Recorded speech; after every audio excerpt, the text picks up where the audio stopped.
আল্লাহ তাআলা বলেন, ফানকিহু মা তাবা লাকুম, পৃথিবীর মানুষ তোমরা বিবাহ করো তোমাদের পছন্দ মতো। আল্লাহ এই আদেশ করেছেন, এর অর্থ এই নয় যে যেসব মহিলা দেখতে অপছন্দ তারা বাকি থেকে যাবে, এ কথা নয়। মানে কেউ ভাগ্য ছাড়া দুনিয়াতে আসেনি। প্রত্যেকটা পুরুষ নারী যখন মায়ের পেটে ৪ মাস, সেদিনই তার রুজি, ভালো মন্দ, ভাগ্য, জাহান্নাম জান্নাত লিখে দেওয়া হয়েছে। কাজেই কোনো নারী সুন্দরী হোক আর না হোক, তার বিবাহ কোথায় হবে, কিভাবে হবে, তা লেখা হয়েছে। তা বাস্তবায়ন হবেই সময়ের গতিতে। আল্লাহ এটা বললেন আপনাকে সান্ত্বনা দেওয়ার জন্য, আপনি যেন বাকি জীবন বলতে পারেন যে আমি দেখে শুনেই বিবাহ করেছি। কিন্তু ঘুরতে ঘুরতে ওখানেই যেতে হবে যেটা লেখা আছে, এর বাইরে যাওয়ার কোনো পথ নেই। পৃথিবী সৃষ্টির ৫০,০০০ বছর পূর্বে ভাগ্য লেখা হয়েছে। মায়ের পেটে যেদিন ৪ মাস, সেটাকে পুনরায় লেখা হয়েছে। মানুষ কে কি করবে, কোথায় থাকবে, কি খাবে, পৃথিবী সৃষ্টির ৫০,০০০ বছর পূর্বে এগুলো লেখা হয়েছে। সেটাকেই মায়ের পেটে ৪ মাস যখন, তখন পুনরায় বাস্তবায়ন করা হয়েছে। যা আমরা পৃথিবীতে এসে ভালো মন্দ ভোগ করছি, ১৯-২০ করার কারো কোনো ক্ষমতা নেই। এটা স্বাভাবিকভাবে, সামাজিকভাবে একজন আরেকজনের উপরে দোষারোপ করে থাকি। মাঝে মধ্যে আমি বলেছি, সেদিন আপনাদেরকে বলছিলাম যে ৩ শ্রেণীর মানুষের সাথে আল্লাহ কথা বলবেন না। ৩ শ্রেণীর মানুষ জাহান্নামে যাবে। তার এক শ্রেণীর মানুষ হচ্ছে মুকাজ্জিবুন বিল কাদারে, ভাগ্যকে যে অস্বীকার করে। ভাগ্যকে অস্বীকার করা হয় কিভাবে?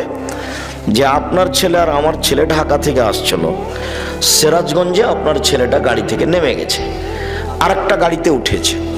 ওই গাড়িটা সামনে অ্যাক্সিডেন্ট হয়ে গেছে, আপনার ছেলের হাত ভেঙে গেছে। এখন আপনি বলছেন, আরে আমার ছেলে যদি আগের গাড়ি থেকে না নামতো তাহলে হাত ভাঙতো না। এটা হলো ভাগ্যকে অস্বীকার করা। ঘটনা ঘটবে, এটা লেখা আছে তার তাকদিরে, তাই ও গাড়ি থেকে নেমেছে। আপনাকে এই দিকে আসতে হতো না যে গাড়ি থেকে নেমে এটাতে উঠেছে সেজন্য ভেঙে গেছে।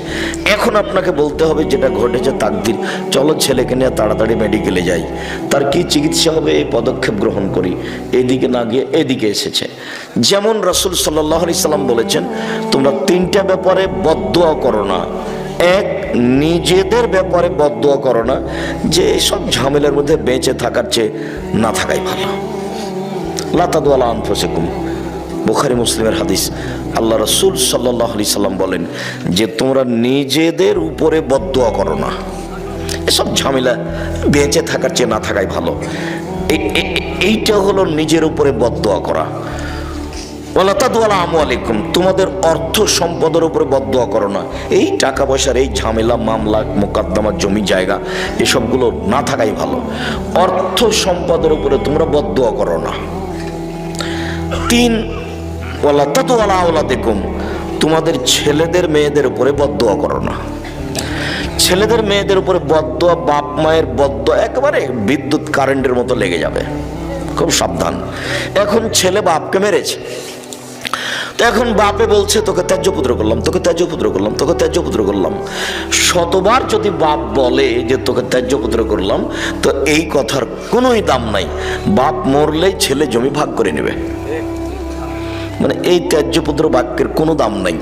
ছেলে যখন বাপকে মেরেছে, তখন বাপের উচিত ছিল তাড়াহুড়া করে সুন্দর করে ওযু করে ঘরে ঢুকে সময়ের উপরে 2 রাকাত সালাত আদায় করে কিবলার দিকে মুখ করে হাত উঠিয়ে প্রার্থনা করে বলার দরকার ছিল যে আমি এই জন্য ছেলে তোমার কাছে নিইনি, তুমি আমাকে ছেলে ফিরিয়ে দাও। ছেলে আমাকে মারবে কেন? ছেলে আমাকে সম্মান করবে। আমার ছেলে ভুল করেছে, তুমি আমার ছেলেকে ভালো করে দাও, আর যেন আমাকে কোনোদিন না মারে। ও যেন আমাকে মাথায় করে থাকে, ও যেন আমাকে সম্মান করে, এইটা আমি তোমার কাছে চাচ্ছি। আমি তো এরকম ছেলে তোমার কাছে চাইনি, তুমি আমার ছেলেকে ভালো করে দাও। এইটাই ছিল বাপ মায়ের জন্য বলা উচিত। কিন্তু বাপ মা রাগ করে বলছে তোকে ত্যায্যপুত্র করলাম, তোকে ত্যায্যপুত্র করলাম। অথচ ওই কথার কোনো দাম নেই, কোনো দাম নেই। বাপ মরলে জমি ভাগ করে নিবেই, আর নেওয়াটাই ঠিক। পৃথিবীতে বাপ মাকে মানে না যারা, তারা জান্নাতে যাবে না, এ কথা ঠিক। কিন্তু বাপ মা ছেলে মেয়েকে গালি দিবে, বদদোয়া করবে, এটা নয়। যে তখন আপনাকে আমি একটা দেখিয়েছি যে তাৎক্ষণিক দেখেন, বাপ মায়ের দোয়া দেখবেন একবারে তাৎক্ষণিক, হাতে হাতে।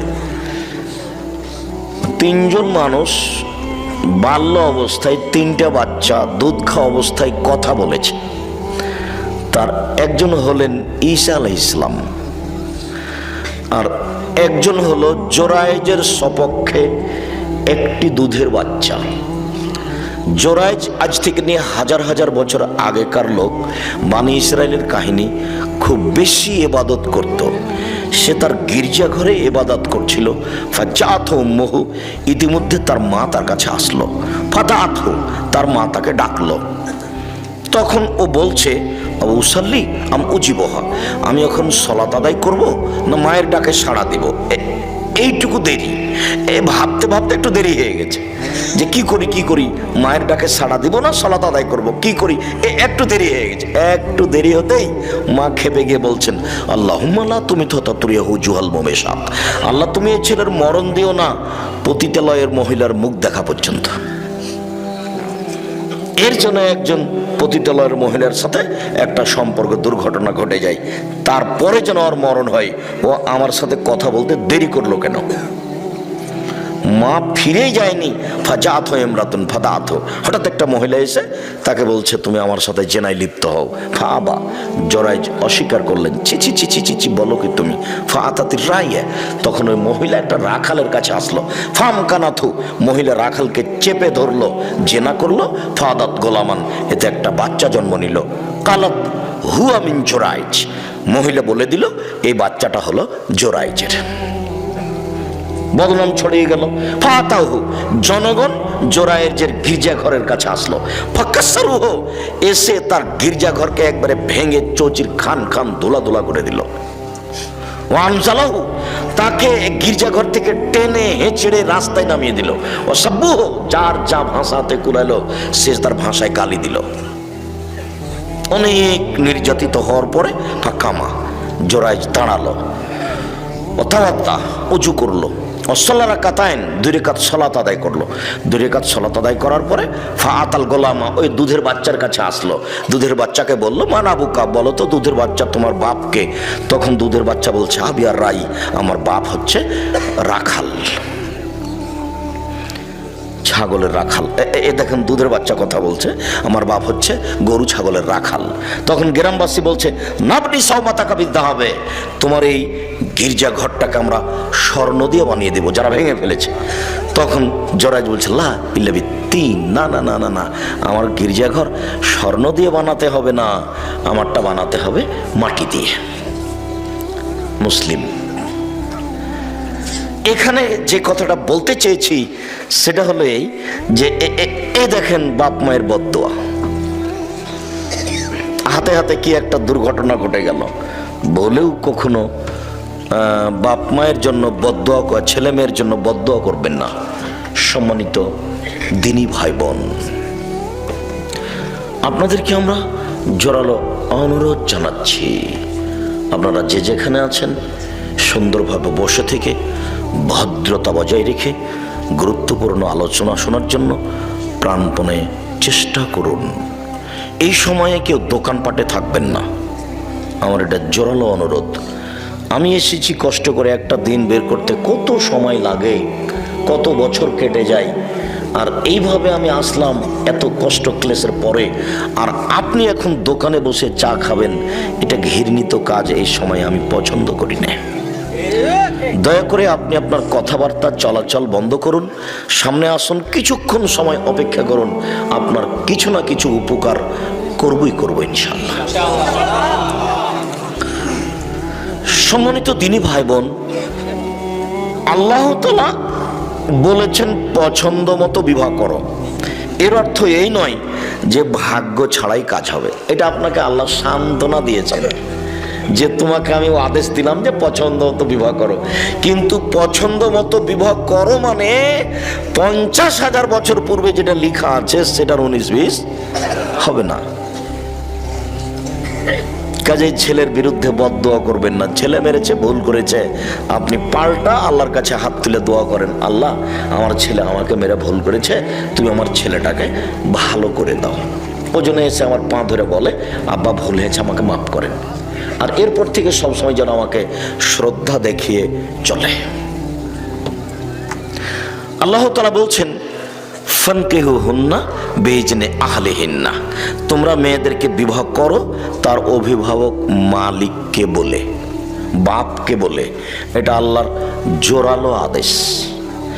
এই আয়াতের ভিত্তিতে আমাদের নবী মুহাম্মদ সাল্লাল্লাহু আলাইহি সাল্লাম বলেছেন আইয়ু ইমরাতিন নাকাহাত বেগাইরি ইজনি ওয়ালিহা, যে কোনো মেয়ে যদি বাপের অনুমতি ছাড়া বিবাহ বসে ফানিকাহুহা বাতিল, ফানিকাহুহা বাতিল, ফানিকাহুহা বাতিল, ওই বিবাহ বাতিল, ওই বিবাহ বাতিল, ওই বিবাহ বাতিল, কোর্টের বিবাহ বাতিল। কিয়ামত পর্যন্ত সময় থাকলে কোনো মায়ের বেটা কথা এইভাবে উল্টে ধরতে পারবে না। যদি ধরে তাহলে বলবে যে আমাদের ফেকাতে লেখা আছে, এইভাবে বলতে হবে। যে কোনো মেয়েকে যদি বলে এটা আমার বউ, দুইজন সাক্ষী, বিবাহ হয়ে গেছে, এটা লেখা আছে ফেকাতে। কিন্তু আল্লাহর নবী মুহাম্মদ সাল্লাল্লাহু আলাইহি সাল্লাম বলেছেন বাপকে না বলে যদি বিবাহ করে তাহলে সে বিবাহ বাতিল, সে বিবাহ বাতিল, সে বিবাহ বাতিল। কথাটি আল্লাহর নবী 3 বার বলেছেন জোর দিয়ে, তবুও হুজুর বলছেন যে চলবে।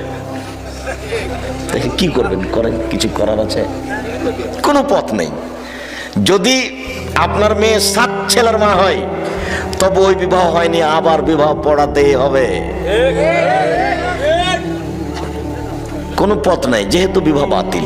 শুধু তাই নয়, রাসূল সাল্লাল্লাহু আলাইহি সাল্লাম বলছেন লা তুজাব্বিজুল মারাতু আল মারাতা, একজন মহিলা আর একজন মহিলার বিবাহ দিতে পারে না, নিজে বিবাহ বসতে পারে না, বিবাহ দিতে পারে না।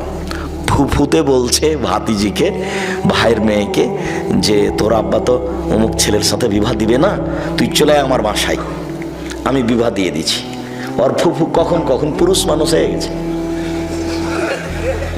খালাতে বলছে এই কথা যে তোর বাপ তো বিবাহ দিবে না, তুই আমার বাড়ি চলে আয়, আমি বিবাহ দিয়ে দিচ্ছি। খালা এখন দায়িত্বশীল হয়ে বিবাহ দিয়ে দিচ্ছে বোনের মেয়ের। কত সাহস খালার! কথাটা ওইরকমই হয়ে গেল যে ওই যে মাঝে মধ্যে আপনাদের সামনে বলতে থাকি যে ঢাকা হাজি ক্যাম্পে পৌঁছিলাম, তখন দেখছি একজন মাওলানা সাহেব অনেক বড় পাগড়ি মাথায় বেঁধে বলছেন আপনারা বলেন লব্বাইক আল্লাহুম্মা লব্বাইক, লব্বাইক লা শারীকা লাক লাব্বাইক, ইন্নাল হামদা ওয়া নি'মাতা লাকা ওয়াল মুলক লা শারীকা লাক। আল্লাহ তোমার দরবারে উপস্থিত, আমি তোমার দরবারে উপস্থিত, প্রশংসা তোমার, অনুগ্রহ তোমার, রাজত্ব তোমার, কোনো শরীক নাই তোমার। এই দোয়া পড়াচ্ছে। তা আমি বলছি ইমাম সাহেব এটা এখানে বলাচ্ছেন কেন? এটা তো ইয়ালামলামে বলতে হবে। বিমান জিদ্দায় নামার 15-20 মিনিট পূর্বে বৈমানিকের পক্ষ থেকে বলা হবে আপনারা এহরাম বাঁধুন, তালবিয়া পড়ুন। তখন আপনার মুসাইল লোকেরা বলবে লাব্বাইক উমরাতান, আমি উমরার জন্য উপস্থিত, লাব্বাইক আল্লাহুম্মা লাব্বাইক, লাব্বাইক লা শারীকা লাক লাব্বাইক, ইন্নাল হামদা ওয়া নি'মাতা লাকা ওয়াল মুলক লা শারীকা লাক। তো আপনি এখানে বলছেন যে, তখন আমাকে বলছে যে বাড়ি থেকে বললে হবে যে মুহাম্মদ সাল্লাল্লাহু আলাইহি সাল্লাম বলেছেন ইয়ালামলাম, মুহাম্মদ সাল্লাল্লাহু আলাইহি সাল্লাম মানতে হবে, ঠেকা বেঁধেছে, আমি মানুষ নয়, আমারটাও চলে। তো বাড়ি থেকে বলছে চলে, তো যার যেখানে মন সে সেখানে বলুক যে চলবে। যেহেতু মুহাম্মদ সাল্লাল্লাহু আলাইহি সাল্লাম দিয়ে কাজ হলো না, সবারটাই যখন চলবে তো ঠিকই আছে, যার যেখানে প্রয়োজন হবে সে সেখানে এহরাম বাঁধবে। মুহাম্মদ সাল্লাল্লাহু আলাইহি সাল্লাম দিয়ে তার হলো না, তো ঠিকই মুহাম্মদ সাল্লাল্লাহু আলাইহি সাল্লাম নাকচ করে দিয়েছেন যে বাপ ছাড়া বিবাহ হবে না। এখন খালা বলছে যে ওটা মুহাম্মদ সাল্লাল্লাহু আলাইহি সাল্লাম বলেছেন, আমি তো খালা, আমি পারবো না। খালা বিবাহ দিয়েছে। আল্লাহ বলছেন যে মেয়ের অভিভাবককে বলে বিবাহ করো। তারপরের বাক্যে বলছেন অতহুন্না উজুরাহুন্না বিল মারুফ, ভালোভাবে মোহরটা দিয়ে দাও। বাকি মোহরে বিবাহ জায়েজ, কিন্তু মোহর দেওয়া লাগবে না, এটা কোথায়? মরার সময় বলছে যে 10 কাঠা জমি তোমাকে দিয়ে দিলাম, এগুলো নয়। মোহর নগদ দেন আর 10 দিন পরে দেন, তাড়াতাড়ি দেন।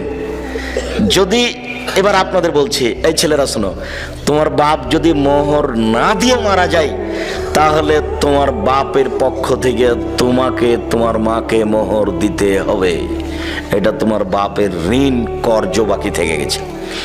তোমরা যদি তোমার বাপের মোহর তোমার মাকে না দাও, তাহলে বিচারের মাঠে তোমার মা তোমার বাপের নেকি নিয়ে নেবে।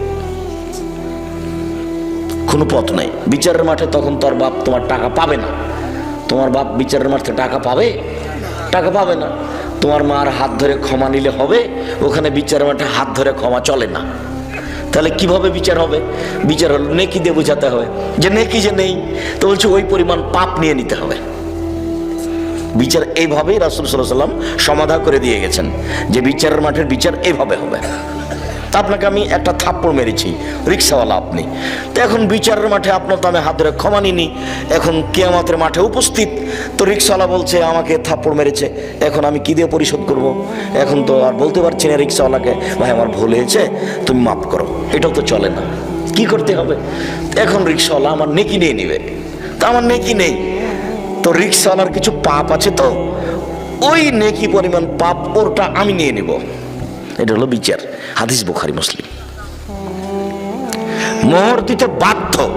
যদি শেষ পর্যন্ত তুমিও না দাও তোমার বাপের মোহর, তাহলে বিচারের মাঠে তোমার মা তোমার বাপের নেকি নিয়ে নেবে। আল্লাহ বলছেন টাকা দিয়ে বিবাহ করো, আর তোমরা, এটা বগুড়া, তো বগুড়া, জয়পুরহাট, লালমনিরহাট, নীলফামারী, কুড়িগ্রাম, পঞ্চগড়, ঠাকুরগাঁ, জয়পুরহাট, এইসব ডিস্ট্রিক্টের মানুষ প্রায় বেশিরভাগই আমার জানা অনুপাতে শ্বশুরের কাছে টাকা নেই, যৌতুক। তা আল্লাহ বলছেন যে টাকা দিয়ে বিবাহ করো, মানে মোহর দিয়ে। সেখানে টাকা নিয়ে বিবাহ করা একেবারেই হারাম, টোটালেই হারাম, সম্পূর্ণরূপে হারাম। যে বাক্যটা আপনার খুব ভালোভাবে জানা আছে, যে আব্দুর রাজ্জাক সাহেব বলেছেন ভিক্ষা করা টাকা দিয়ে চাউল কিনে ভাত খেয়ে ইবাদত কবুল হবে, কিন্তু যৌতুকের টাকা দিয়ে শ্বশুরের কাছ থেকে টাকা নিয়ে ওই টাকা দিয়ে চাউল কিনে ভাত খেয়ে ইবাদত কবুল হবে না। এই ফতোয়া উল্টিয়ে ধরার কোনো পথ নেই, এভাবেই থাকবে কিয়ামত পর্যন্ত। শ্বশুরের কাছে টাকা নেওয়ার কোনো পথ নেই। আর কোরআন হাদিস চিন্তা ভাবনা করে বুঝা যায় না যে বিবাহতে মেয়ের বাপের 2-1 টাকা খরচ হবে, এটা বোঝা যায় না। 2-1 টাকা খরচের কোনো পথ দেখা যায় না। তো আমরা আজকে প্রথম অংশের আলোচনা তেমন নয়, এতটুক যে বিবাহ করো, মেয়ের বাপ গার্জেনকে বলে কোর্টের বিবাহ বাতিল। তারপরে কোর্টে যদি বিবাহ হয়, তাহলে বিবাহ আরেকদিন তার বাপের উপস্থিতিতে 2 জন সাক্ষী দিয়ে বিবাহ পড়াতেই হবে, কোনো পথ নেই। সবাই মিলে মেয়ে দেখতে যাওয়া নাজায়েজ, হারাম। বিবাহ নির্ধারণ হওয়ার পরে থোবড়া বা মেয়েদের গীত গাওয়া বা হলুদ মাখা জায়েজ, তবে এইভাবে নয়। আর হলুদ মাখার কোনো বিধান কোরআন হাদিসে নেই, তো হলুদ মাখা হারামও নয়। হলুদ মাখতে পারে কেউ, কিন্তু হলুদ তার ভাবি মাখাবে এটা হতে পারে না, তাহলে বিবাহের সূচনাতেই জেনা। হলুদ তার খালাতো বোন, মামাতো বোন, চাচাতো বোন মাখাবে, তাহলে বিবাহের সূচনাতেই জেনা। একজন মহিলাই আরেকজন মহিলার গায়ে হাত লাগিয়ে হলুদ মাখাতে পারে না, তো একজন পুরুষ যুবক পুরুষের গায়ে হাত লাগিয়ে ভাবি, খালাতো বোন, মামাতো বোন কি করে হলুদ মাখাতে পারে? এর চেয়ে নোংরা, ন্যাক্কারজনক, জঘন্য, বর্বর কাজ আর কি হতে পারে? আমি এখানে যেটা বলেছি সেটা আপাতত বগুড়ার কোনো খবর আমার জানা নাই, যদিও বগুড়াতে বিবাহ শাদী আমাদের পরিবারেরও হয়েছে, কিন্তু আমি গাইবান্ধার বাস্তবে একটা দেখেছি, গীত সেখানেও আছে, কিন্তু চাঁপাইনবাবগঞ্জের সাথে একটা অবাক অমিল। সেটা হলো গাইবান্ধায় দেখেছি, রংপুরে দেখেছি, যে বিবাহ পড়ানোর জন্য ভিতরে গেছে কয়েকজন। মেয়ের কাছে বিবাহ পড়ানো না যায়, হারাম, মেয়ের কাছে বিবাহ পড়াতে হবে না। মেয়ের কাছে বিবাহ রাজশাহী, চাঁপাইনবাবগঞ্জেও পড়াই, ওখানে গিয়ে বলে অমুক নিবাসী অমুক এত টাকা নগদ এত টাকা বাকিতে তোমাকে বিবাহ করতে এসেছে, তুমি তাকে স্বামী সত্ত্বে কবুল করো। তখন ও বলে কবুল করলাম। ওখানে 3 বার কবুল করার পরে এই মৌলানা সাহেব আর এই 4-5 জন লোক এই বরযাত্রী যেখানে আছে সেখানে এসে দাঁড়ায় সালাম দিয়ে। তখন বসে থাকা লোকগুলো বলে আপনারা কে? তখন ওরা বলে যে আমরা এই বিবাহের উকিল। তখন বসে থাকা লোকগুলি বলে যে মেয়ে কি কবুল করেছে? তখন দাঁড়িয়ে থাকা লোকগুলি বলে কবুল করেছে। তখন বসে থাকা লোকগুলি বলে যে তাহলে বসেন। তখন তারা বসে। মনে হচ্ছে এক পাগলামি কারবার, হিন্দুদের কলার গাছের চতুর্দিকে ঘোরা। বিবাহের সময় হিন্দুদের কলার গাছের চতুর্দিকে ঘুরে, ঠিক এরকমই মনে হচ্ছে। মানে ধর্ম এরকম এটা হয় কি করে? ইসলাম ধর্মের একটা দাম আছে, তার কাজকর্মের একটা মূল্যায়ন আছে। যে হোমসিকেলি বোকার মতো এতগুলি মানুষ ওখানে যাবে, মেয়ের কাছে বিবাহ পড়াবে, আবার এখানে দাঁড়িয়ে থাকবে মূর্তির মতো। তারপর ওরা বলবে যে কবুল করেছে, তারপরে হ্যাঁ, তারপর বসতে বলবে, তারপর বসবে। এসব নোংরা কাজ ইসলামে হতে পারে না।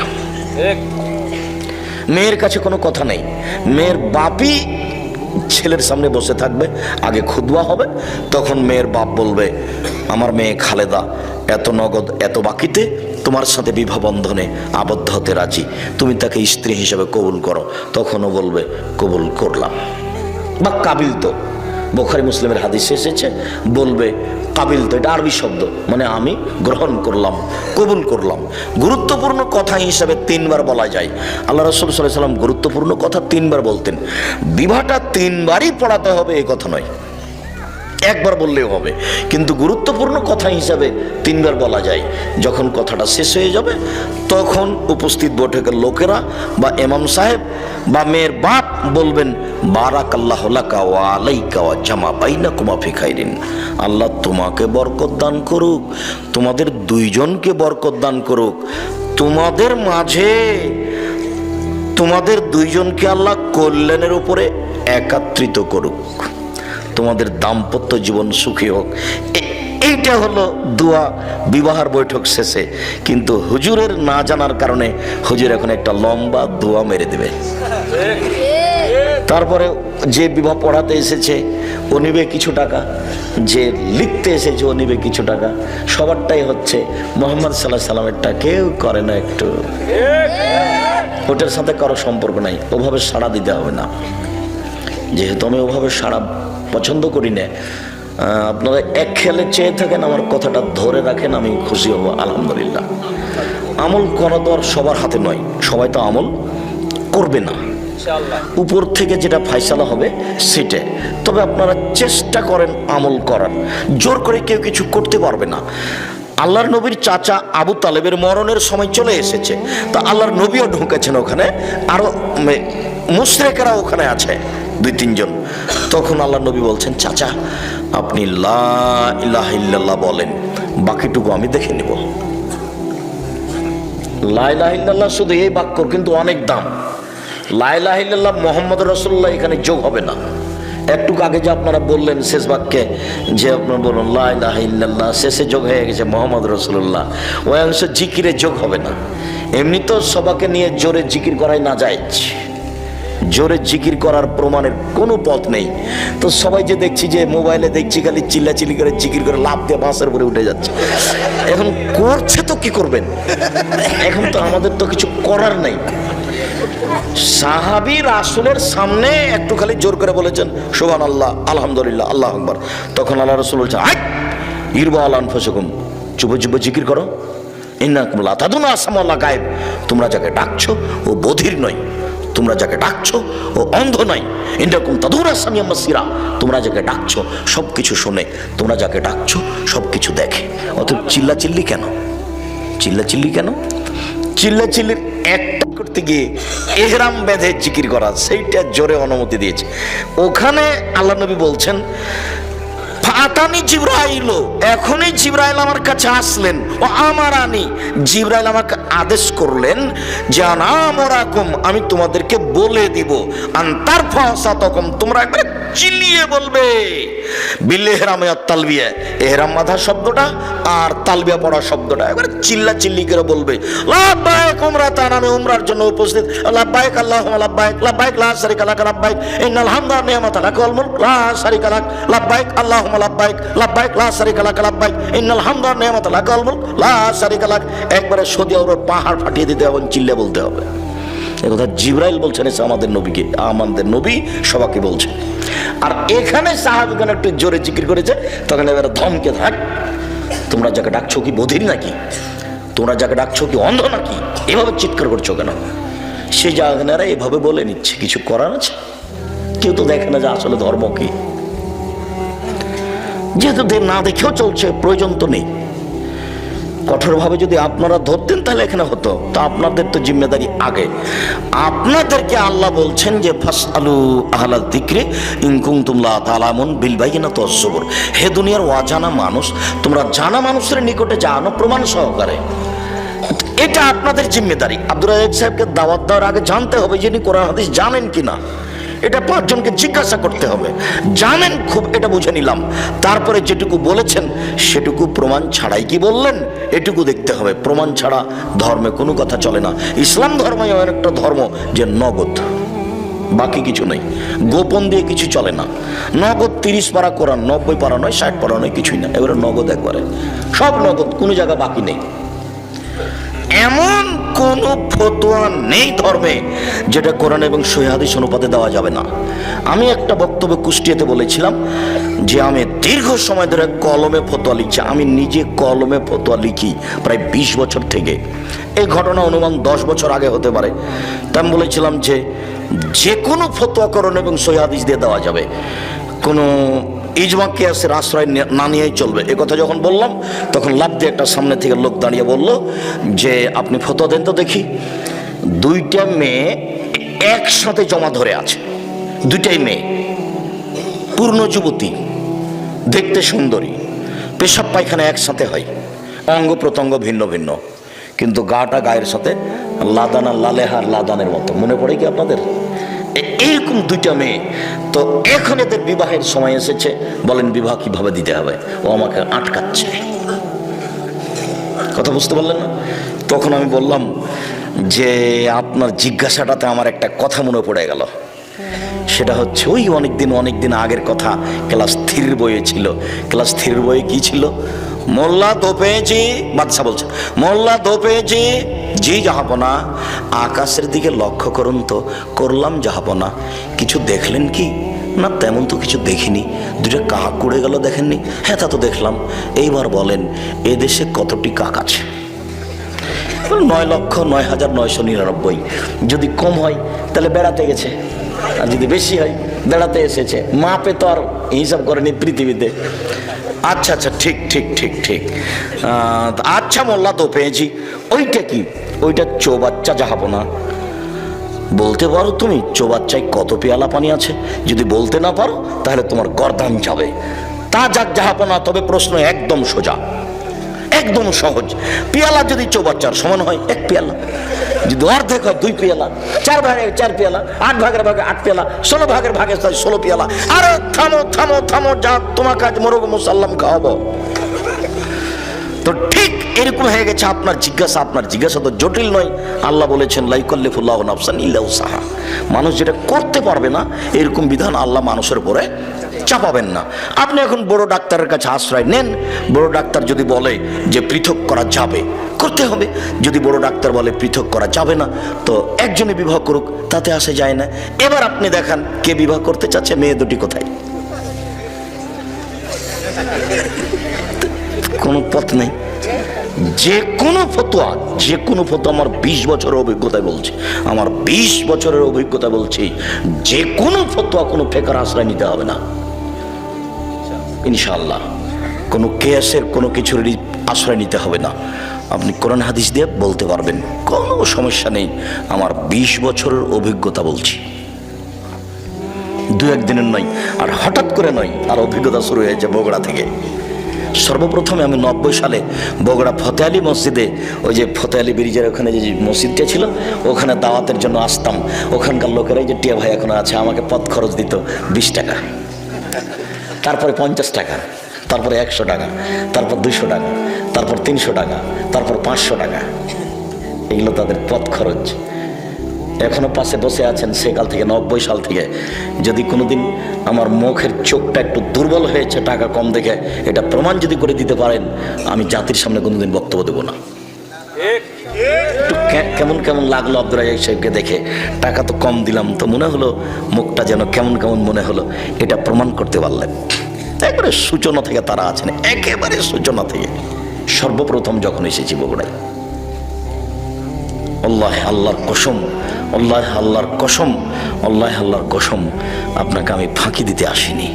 আমার বুঝ অনুযায়ী আমি কোরআন এবং সহিহ হাদিসের কথা বলে থাকি, বলছি, বলবো ইনশাআল্লাহ। সম্মানিত দিনী ভাই বোন,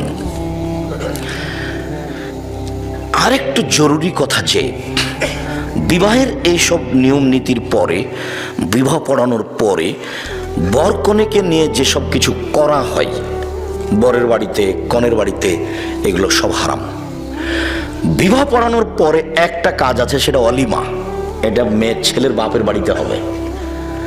আর অলিমাতে শুধু ধনী মানুষকে যদি দাওয়াত দেওয়া হয়, গরিব নিঃস্ব ফকিরকে বাদ দেওয়া হয়, তাহলে ওই খাদ্য ড্রেনে ফেলে দিতে হবে, কুকুরে খাবে। কেন আব্দুর রাজ্জাক সাহেব এভাবে বললেন কেন? আল্লাহ নবী বলেছেন, আশারত আমিন, সবচেয়ে নিকৃষ্ট খারাপ খাদ্য ওই খাদ্য যেই খাদ্যে শুধু ধনীদের দাওয়াত দেওয়া হয়েছে, গরিবদের দেওয়া হয়নি। তাহলে এবার যে কয়েক দেগ ভাত রান্না করা হয়েছে গরুর গোশত দিয়ে, এই ভাতটা এখন কেমন ভাত বলেন তো দেখি? সবচেয়ে খারাপ, সবচেয়ে নিকৃষ্ট। এ কথা আমি বলিনি, এ কথা মুহাম্মদ সাল্লাল্লাহু আলাইহি ওয়াসাল্লাম বলেছেন। দেখকে একবার উল্টিয়ে ফেলে দিতে হবে ট্রেনে, কুকুরে খাবে ভাত, মানুষ খাবে না। কেন? এতে কাকে দাওয়াত দেওয়া হয়েছে? শুধু চিনে চিনে ধনীকে দাওয়াত দেওয়া হয়েছে। অতএব এ খাদ্য হারাম, এ কথা আমি বলিনি, এ কথা মুহাম্মদ সাল্লাল্লাহু আলাইহি ওয়াসাল্লাম বলেছেন। আর দুয়াটার ওখানে আছে বরকত। বরকনের ভিতরে বরকত কি আছে? বরকতের কথাটা আপনাকে মাঝে মধ্যে বলে থাকি, এই জন্যই বলে থাকি যে আপনার স্ত্রী, আপনার মা, দুইজনই সংসার পরিচালনা বুঝে না। ভাতে চাউল দিতে গিয়ে 2টা চাউল পড়ে গেছে, সেটা তুলে যে পাতিলে দিতে হবে সেটা তার বিবেচনাতে নেই। বাড়ির বরকত বুঝে না। দেখেন তো, বরকত যেভাবে আল্লাহ রাসূল বলছেন, মানুষের মধ্যে বরকত আছে, টেবিলটার মধ্যে বরকত আছে, এই বোতলটার পানিটার মধ্যে বরকত আছে। কিভাবে এগুলো আব্দুর রাজ্জাক সাহেব? টেবিলের বরকত বুঝতে পারলেন না? আজকে সন্ধ্যার সময় টেবিলটা করা হয়েছে, এমন এক জায়গাতে ঘরে রেখেছেন যে উপর থেকে বস্তা পড়ে টেবিলটা ভেঙে গেল, একদিনই শেষ। আর একটা টেবিল আপনাদের বাড়িতে আছে, আপনার দাদার করা, এখনো আছে। তার মানে ওই টেবিলটাতে বরকত আছে, এটাতে বরকত নেই। আল্লাহ রাসূলের সামনে যখন কোনো নতুন ফল দেওয়া হতো, তখন তিনি বলতেন, আল্লাহুম্মা বারিক লানা ফি সামারিনা ওয়া সায়না ওয়া মুদ্দিনা ওয়া শাহরিনা। আল্লাহ তুমি আমাদের ফলে বরকত দাও, আমাদের শহরে বরকত দাও, আমাদের ওজনে বরকত দাও, আমাদের জিনিসপাতিতে বরকত দাও। রুজি ভিন্ন জিনিস, বরকত ভিন্ন জিনিস। রুজি ভিন্ন জিনিস, বরকত ভিন্ন জিনিস। খুতবা শেষে, বিবাহ পড়ানোর পরে প্রথম বাক্যটাই বললেন, আল্লাহুম্মা বারিক বারাকাল্লাহু লাকা ওয়া আলাইকুম। আল্লাহ বরকত তোমাকে দেখ, তোমাদের দুইজনকে দেখ, আর তোমাদের দুইজনকে আল্লাহ কল্যাণের উপরে একত্রিত করুক। ধর্মের সাথে কারো ভালো সম্পর্ক নেই, কেননা ধর্ম কেউ বুঝে না। যারা প্রচার করছে তারাও বুঝে না, যারা বলছে তারাও বুঝে না। এখানে যিনি, ওনার নাম কি, কাজী, কাজীর খাতাতে 4 জন সাক্ষী লাগবে। এই খাতা ফেলে দিতে হবে, এই খাতা চলবে না। বিবাহের জন্য 4 জন সাক্ষী লাগে না, কয়জন লাগে? 2 জন। এখানে আবার ভাগ করে নিয়েছে, মেয়ের পক্ষ থেকে 2 জন, ছেলের পক্ষ থেকে 2 জন। তার মানে সূচনাতেই গন্ডগোল। আল্লাহ নবী এ কথা বলেননি। আল্লাহ নবী মুহাম্মদ সাল্লাল্লাহু আলাইহি ওয়াসাল্লাম বলেছেন যে একটা বিবাহ জায়েজ হওয়ার জন্য কয়জন সাক্ষী লাগে? দুইজন। ও পুরুষের পক্ষে না মহিলার পক্ষে, এই কথা তিনি বলেননি। তিনি বলেছেন লা নিকাহা ইল্লা বিশাহিদাইনে, দুইজন সাক্ষী ছাড়া বিবাহ হয় না। ওয়ালা নিকাহা ইল্লা বিওয়ালিন, অভিভাবক ছাড়া বিবাহ হয় না। দুইজন সাক্ষী ছাড়া বিবাহ হয় না। একজন অভিভাবক ছাড়া বিবাহ হয় না। উকিল বাপ হারাম। নোয়াখালী, কুমিল্লা, পটুয়াখালী, সিলেট, চট্টগ্রাম ওইসব ডিস্ট্রিক্টে উকিল বাপই বাপ, ওর সাথে মরা পর্যন্ত জামাই মেয়ে সম্পর্ক রাখে। উকিল বাপকে ডেকে নিয়ে আসে, দাওয়াত খায়। যতদিন পর্যন্ত উকিল বাপ বেঁচে আছে ততদিন পর্যন্ত নিজের বাপের যে দামি মানুষ কে? উকিল বাপ। কথা বুঝতে পারলেন না মনে হয়? উকিল বাপ ধর্ম বাপ নয়। বিবাহের দিন যাকে উকিল করা হয় গার্জেন হিসেবে, জি, উকিল বাপই হারাম। বাপ বেঁচে থাকাকালীন উকিল বাপ চলবে না, বাপই তো উকিল। এটা আরবি শব্দ, যার হাতে বিবাহটা সমর্পণ করা হয়েছে। তো আল্লাহর নবী বলছেন যে বিবাহ সমর্পণ করা আছে বাপের হাতে। তো বাপকে বাদ দিয়ে জ্যাঠো কি করে এখানে উকিল হয়ে গেলেন? গ্রামের মলক কি করে উকিল হয়ে গেলেন? সেই উকিল বাপই চলছে বাকি জীবন বাপ হিসাবে। তাকে সম্মান করা, তাকে সময়ে কাপড় চোপড় দেওয়া, এইভাবে কত ডিস্ট্রিক্টে বাংলাদেশে, ভারতে, পাকিস্তানে উকিল বাপ চলছে। উকিল বাপ হারাম। বিবাহে কোনো উকিল বাপ ঢুকতে পাবে না। বিবাহের পরে যেটা সেটা অলিমা। এরপরে ছেলে মেয়ে জন্ম নিল, তাদের ব্যাপারে চিন্তা ভাবনা। আমরা আপাতত প্রথম অংশ শেষ করলাম। এভাবেই দু একটা টানা কথা বলে আমি কথাতে, যেহেতু বগুড়ার খবর জানা নেই, কাজে আমি চাঁপাইনবাবগঞ্জের ভাষার কথা বলে থাকি, চাঁপাইনবাবগঞ্জের গতির কথা বলে থাকি যে রাজশাহী চাঁপাইনবাবগঞ্জে বিবাহের শুরু থেকে এমন কোনো কাজ নাই যেটা জায়েজ। একটা কাজও জায়েজ নয়, সবই হারাম। ওইভাবে বিবাহ চলছে শুরু থেকে নিয়ে শেষ পর্যন্ত। একটা কাজও জায়েজ নয় বিবাহের, সবই হারাম। এই এলাকা তো হতে পারে যে শুরু থেকে নিয়ে শেষ পর্যন্ত একটাও জায়েজ নয়, সবই হারাম। এইবার পারিবারিক জীবন, স্বামী স্ত্রী সংসার। আল্লাহ তাআলা আনহা বলেন যে আমার বান্ধবীদেরকে নিয়ে আমি দোলনায় খেলাচ্ছিলাম, আমার মা ডাকলেন আয়েশা, আমি দৌড়িয়ে আসলাম। আসতেই আমার মা আমার মুখে হাতে যেখানে ধুলোবালি লেগেছিল সেগুলো একটু ধুইয়ে দিলেন। ধুইয়ে দিয়ে আমাকে একটা ঘরে নিয়ে গেলেন। দেখি সেখানে আনসারীদের মহিলা। বিষয়টা আমি বুঝলাম না। আনসারীদের মহিলা আমাকে সুন্দরী করে সাজালো। আসমা বিনতে ইয়াজিদ বলছেন কাইয়ামতু আয়েশা তালে রাসূলুল্লাহ সাল্লাল্লাহু আলাইহি সাল্লাম, আমি আয়েশাকে রাসূলের জন্য সুন্দরী করে সাজালাম। ঠিক 8টা, 8:30, 9টার সময় আমার মা একটা ঘরে নিয়ে আমাকে ঢুকলেন। আমাকে সাজানো হয়েছে, সাজানো উচিত, কিন্তু নেল পালিশ নখে দেওয়া হারাম। নখ যেমন বড় করা হারাম, নেল পালিশ নখে দেওয়া হারাম। নেল পালিশ নখে দেওয়া ইহুদি খ্রিস্টানদের পতিতালয়ের মেয়েদের বৈশিষ্ট্য নয়। নেইল পালিশ নখে দেওয়া ইহুদি খ্রিস্টানদের পতিতালয়ের মহিলাদের বৈশিষ্ট্য। কপালে টিপ দেওয়া হারাম। হিন্দু মেয়েকে বিবাহ করার 10টি পদ্ধতি আছে, তার একটি পদ্ধতি হচ্ছে রাক্ষসী বিবাহ। মেয়ের বাপ বিবাহ দিবে না, ছেলে জোর করে বিবাহ করবে। কোন রকম করে যদি কপালে টিপ দিয়ে দিতে পারে তাহলে বিবাহ হয়ে গেছে। হিন্দুদের মেয়েকে বিবাহ করার 10টি পদ্ধতি আছে, তার একটি পদ্ধতি হচ্ছে রাক্ষসী বিবাহ, আর সেটা হলো কপালে টিপ দেওয়া। হিন্দুদের পক্ষ থেকে এসেছে কপালে টিপ দেওয়া। কাজে কোন মুসলিম মহিলা কপালে টিপ দিতে পাবে না, চিরদিনের জন্য হারাম। কোন মহিলা নখে নেইল পালিশ দিতে পাবে না, চিরদিনের জন্য নেইল পালিশ দেওয়া হারাম। কি দিবে? মেহেদি দিবে। একজন মহিলা রাসূলের কাছে একটা পত্র দিল, তার প্রয়োজনীয় কথা। পত্রটা দিতেই আল্লাহ রাসূল বললেন আইয়া দরজা মেমরা, এই হাতটা পুরুষের না নারীর? মানে আল্লাহ রাসূল হাতটার নিন্দা করলেন। ওই হাতে মেহেদি লাগানো ছিল না। মহিলা তো মেহেদি লাগানো নেই কেন? তার মানে মহিলা মানুষকে হাতে মেহেদি লাগাতে হবে জরুরি। পুরুষ মানুষের হাতে পায়ে মেহেদি লাগা হারাম। পুরুষ মানুষ হাতে পায়ে মেহেদি লাগাতে পাবে না। পুরুষ মানুষ মেহেদি লাগাবে দাড়ি পেকে গেলে, চুল পেকে গেলে, চুল দাড়িতে। তাছাড়া হাতে মেহেদি দিতে পাবে না, নখে মেহেদি দিতে পাবে না। এটা মহিলাদের। মহিলারা হাতের নখে তো মেহেদি দিবে, পায়ের নখেও দিতে হবে। পায়ের নখে মেহেদি লাগাতে বাধ্য, দিতেই হবে। আব্দুর রাজ্জাক সাহেব, আমাদের দেশে তো পায়ে মেহেদি দেয় না, এটা একটা কুসংস্কার চলে আসছে। কেন দেয় না? আমরা শুনেছি যে আল্লাহর নবী মেহেদি দাড়িতে লাগিয়েছেন, এই জন্য পায়ে দেয় না। তো আল্লাহর নবী দাড়িতে মেহেদি লাগিয়েছেন এই কথা তো ঠিক।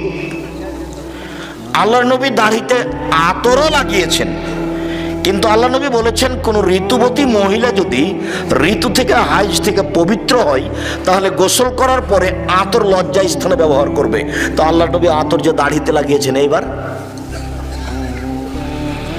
যেই নবী দাড়িতে আতর লাগালেন সেই নবী বলছেন যে মহিলারা যখন ঋতু থেকে হাইজ থেকে গোসল করে পবিত্র হবে তখন তারা লজ্জা স্থানে আতর ব্যবহার করবে। তাহলে আতর ব্যবহার করার কারণে আতর কোরআন মাজিদ হয়ে যায়নি, পবিত্র হয়ে যায়নি, কাজটা হলো সুন্নাত। কথাটা বুঝতে পারেননি? এটা তো এরকম হয়ে গেল যে আমাদের পীর সাহেবের বাড়ি এইদিকে, সেই জন্য আমরা ওইদিকে পা করে হাঁটি না, তো এরকম হয়ে গেল। তাহলে কাবা ঘরে পা লাগিয়ে দেওয়া যায়, কাবা ঘরের সাথে পা লাগিয়ে থাকা যায়, আর ওর কেবলা পীরের বাড়ি যেদিকে সেদিকে পা করা যায় নাই। মানে ধর্ম নিচে নামতে নামতে নামতে মানুষের কাছে আর ধর্ম বলে কোনো জিনিস নাই। ওর বিবেক যেমন নষ্ট হয়ে গেছে, মনে করছে ধর্ম তেমন নষ্ট হয়ে গেছে। মহিলারা হাতে এবং পায়ে মেহেদি লাগাতে বাধ্য, জরুরি। আয়েশাকে সুন্দরী করেও সাজানো হলো। পুরুষের জন্য ওইসব জিনিস চলবে যা দেখতে পাওয়া যায় না, গন্ধ পাওয়া যায়। পুরুষের জন্য ওইসব জিনিস চলবে যা দেখতে পাওয়া যায় না, গন্ধ পাওয়া যায়। আর মহিলাদের জন্য ওইসব জিনিস জরুরি যা দেখতে পাওয়া যায়, গন্ধ পাওয়া যায় না, যা দেখতে পাওয়া যায়, গন্ধ পাওয়া যায় না। তাহলে যেসবগুলো হাটে বাজারের জিনিস আছে সুন্দরী হওয়ার জন্য, আসকারা মাস্কারা আইলা মাইলা যা আছে সব, কিন্তু আপনার ওই নেইল পালিশ এখনই না করলাম। আর আরেকটা জিনিস আছে যে ওরা সুন্দরী হয়ে সাজার জন্য ওই ভুরু তুলতে পাবে না, ভুরু প্লাক করা হারাম, এটা তোলা হারাম, আল্লাহ রাসূল নাকচ করেছে। দাঁতকে ছিলে চিকন করা হারাম, উঁচু স্যান্ডেল পরে নিজেকে লম্বা মেয়ে দেখানো হারাম, ব্রেসিয়ার পরে নিজেকে কম বয়সের মেয়ে দেখানো হারাম। সে নিজের সুবিধার জন্য ব্রেসিয়ার পরবে সেটা ভিন্ন কথা, কিন্তু প্রতারণামূলক পরবে সেটা নিষেধ। যেসব জিনিস তার মুখে হাতে লাগালে তার রূপ চেহারা বাড়বে তা ব্যবহার করতে পারে, কোনো সমস্যা নেই। উল্লেখ্য যে বিউটি পার্লারে কোনো মহিলা ঢুকতে পাবে না, ওখানে ওই মহিলার সামনে মাথায় কাপড় ফেলে মাথার চুল সাজ করবে আর সাজগোজ করবে, এটা হারাম। কোন মহিলার সামনে এভাবে নিজের শরীর থেকে কাপড় সরিয়ে, মাথা থেকে কাপড় সরিয়ে সাজগোজ করবে, এটা হারাম, কোনো মহিলার সামনে পারে না। অতএব বিউটি পার্লারে কোনো মহিলা ঢুকতে পাবে না। বিউটি পার্লারে মহিলাদের জন্য ঢোকা চিরদিনের জন্য হারাম। হ্যাঁ, বিউটি পার্লারের মা আছে, কেউ নেই, বোঝা গেল না? তখনও কি না যায়? না, তা নয়। আব্দুর রাজ্জাক সাহেব বলেছেন যে মহিলাদেরকে সালোয়ার কামিজে মেক্সি চাদর পরতে হবে, শাড়ি নয়। শাড়ি যদি পরে তাহলে 2 ছাঁটের ব্লাউজ পরতে হবে। 2 ছাঁটের ব্লাউজ মানে যার হাত আছে কবজি পর্যন্ত, নিচের দিক কোমরের নিচে চলে যাবে, 1 থেকে 1.5 গজ কাপড়ের ব্লাউজ বানাতে হবে। তো আমি কথা বলেছি, কথা ঠিক। তো আমি কি বলেছি যে আপনার স্ত্রীর ছোট ব্লাউজ পরা নিষেধ? তা আমি বলিনি। আমি বলেছি যেখানে তার দেবর ভাসুর আছে, গ্রামবাসী যায়, সেখানে ছোট ব্লাউজ হারাম। যেখানে তার দেবর নেই, ভাসুর নেই, গ্রামবাসী নাই, সেখানে ছোট ব্লাউজ কেন? ব্রেসিয়ার পরে থাক। ব্রেসিয়ার কেন? এমনিতেই থাক না কেন, কাপড় ছাড়া। সেটা তার পারিবারিক ব্যাপার। আপনার পরিবারের সাথে আমি কোনো হস্তক্ষেপ করতে আসিনি, আপনি আপনার মতো থাকেন। আমি বলছি যে যে বাড়িতে তার দেবর ভাসুর আছে সেই বাড়িতে একজন মহিলা ছোট ব্লাউজ পরে থাকতে পারে না। যদি থাকে তাহলে তার স্বামী দায়ুস, তার স্বামী এখন তাহাজ্জুদ পড়ে জান্নাত কিনতে পারবে না। শরীয়ত বিধান এইভাবে করা আছে। মহান আল্লাহ বলেন,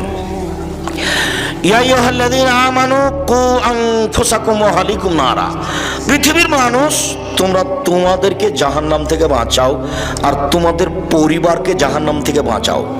অতরায়তে বোঝা যায় যে পরিবারের মালিক তার পরিবারকে জাহান্নাম থেকে বাঁচাতে পারে।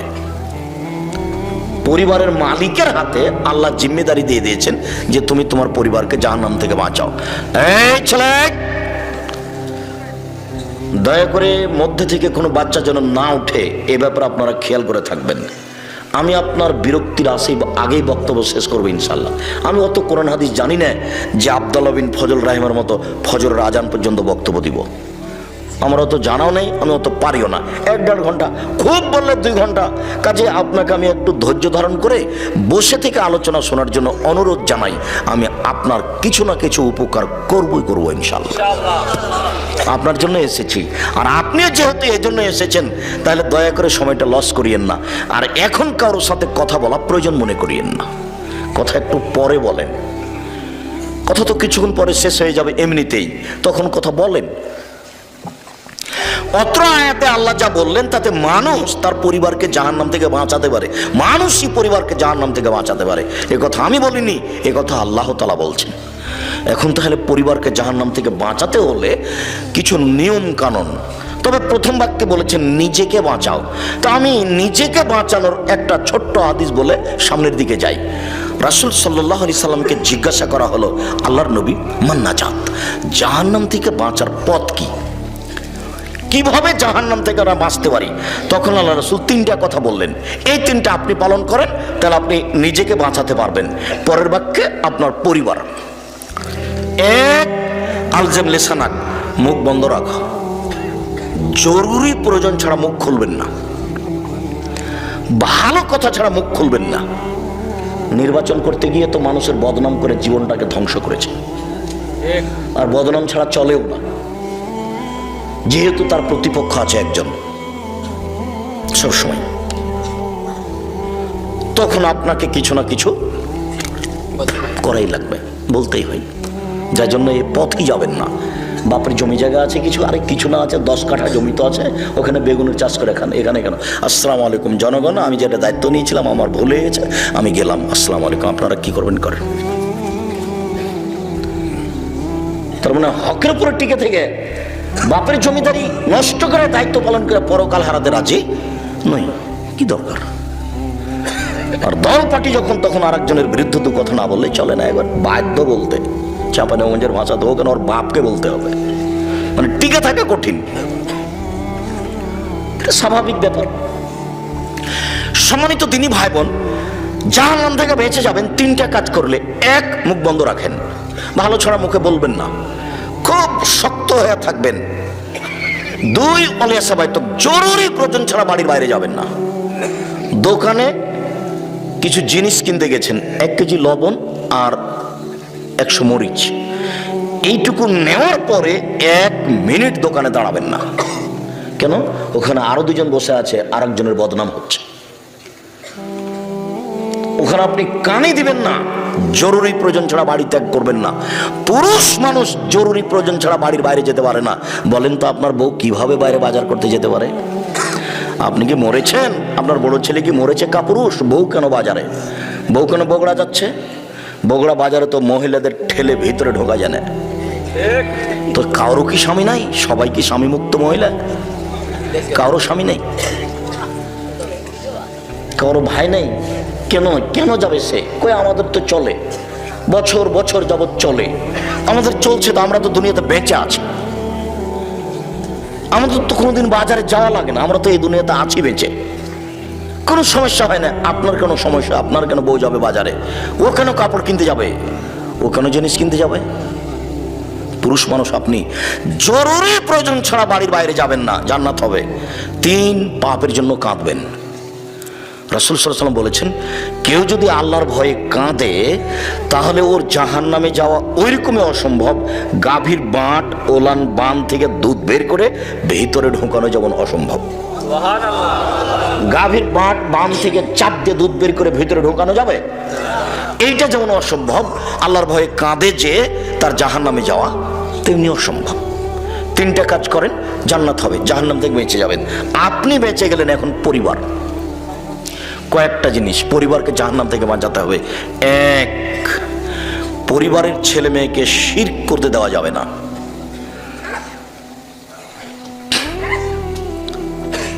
আমি কবি নজরুল ইসলামের মানের হানি করিনি, আমি কবি নজরুল ইসলামের মানের হানি করিনি, আমি ঠাকুরের মানের হানি করেছি, আর কবি নজরুল ইসলামের মানের হানি করেছি।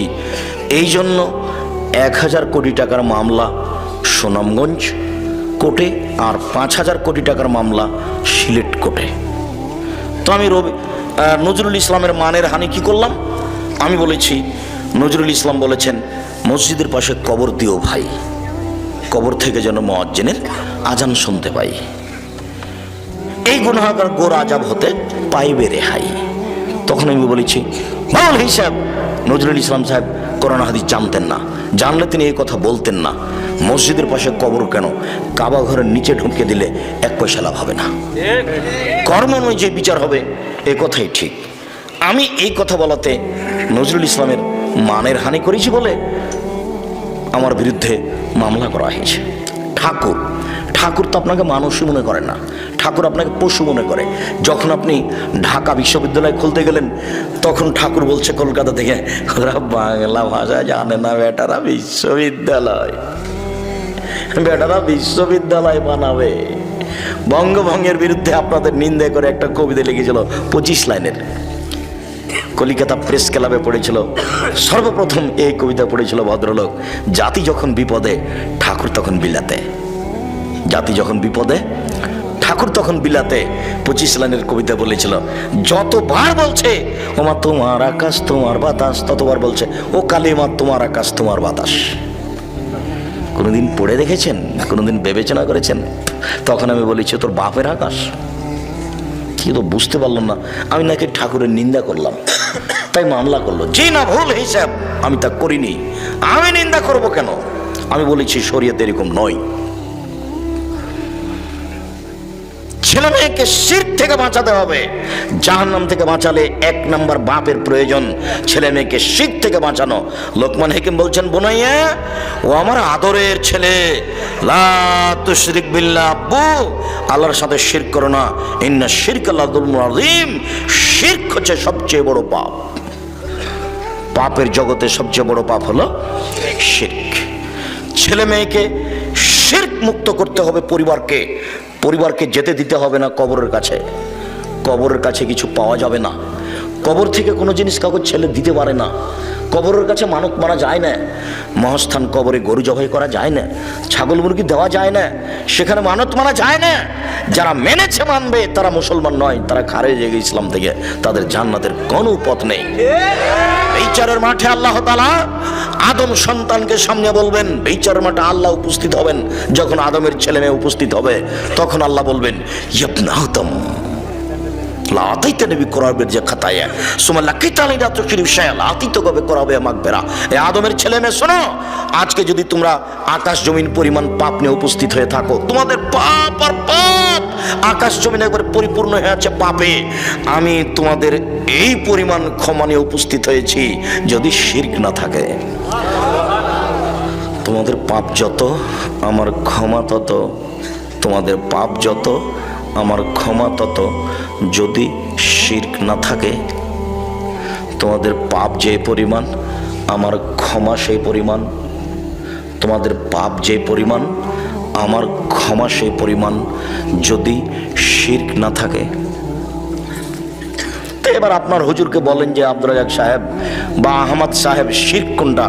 উনি যদি বলেন যে বাংলাদেশে কোনো শিরক নেই, ভালো কথা।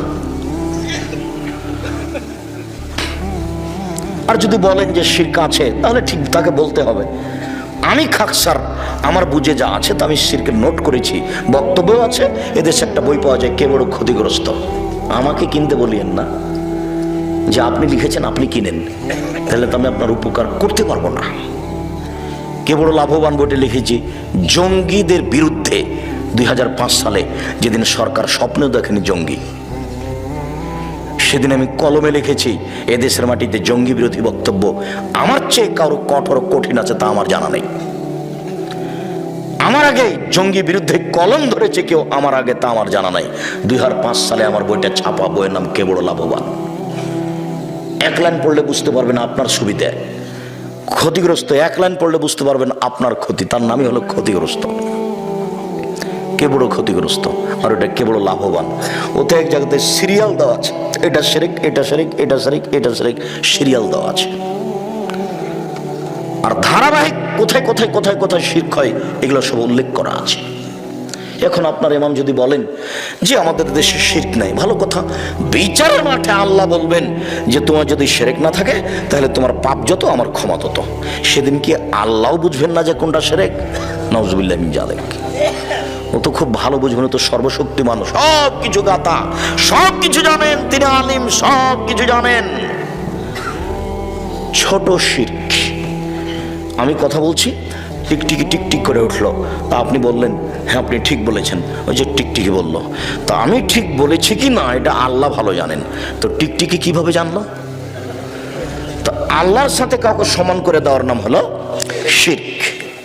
যখনই গাড়িটা ছুটেছে ঢাকা থেকে বা গোবিন্দগঞ্জ গাইবান্ধা থেকে রংপুর থেকে, তখন থেকে বারবার কন্ট্রাক্টর বলছে, ড্রাইভার বলছে কন্ট্রাক্টরকে, ভাই মহাস্থানে 10টা টাকা দিও, ভাই মহাস্থানে 10টা টাকা দিয়ে দিও। কেন?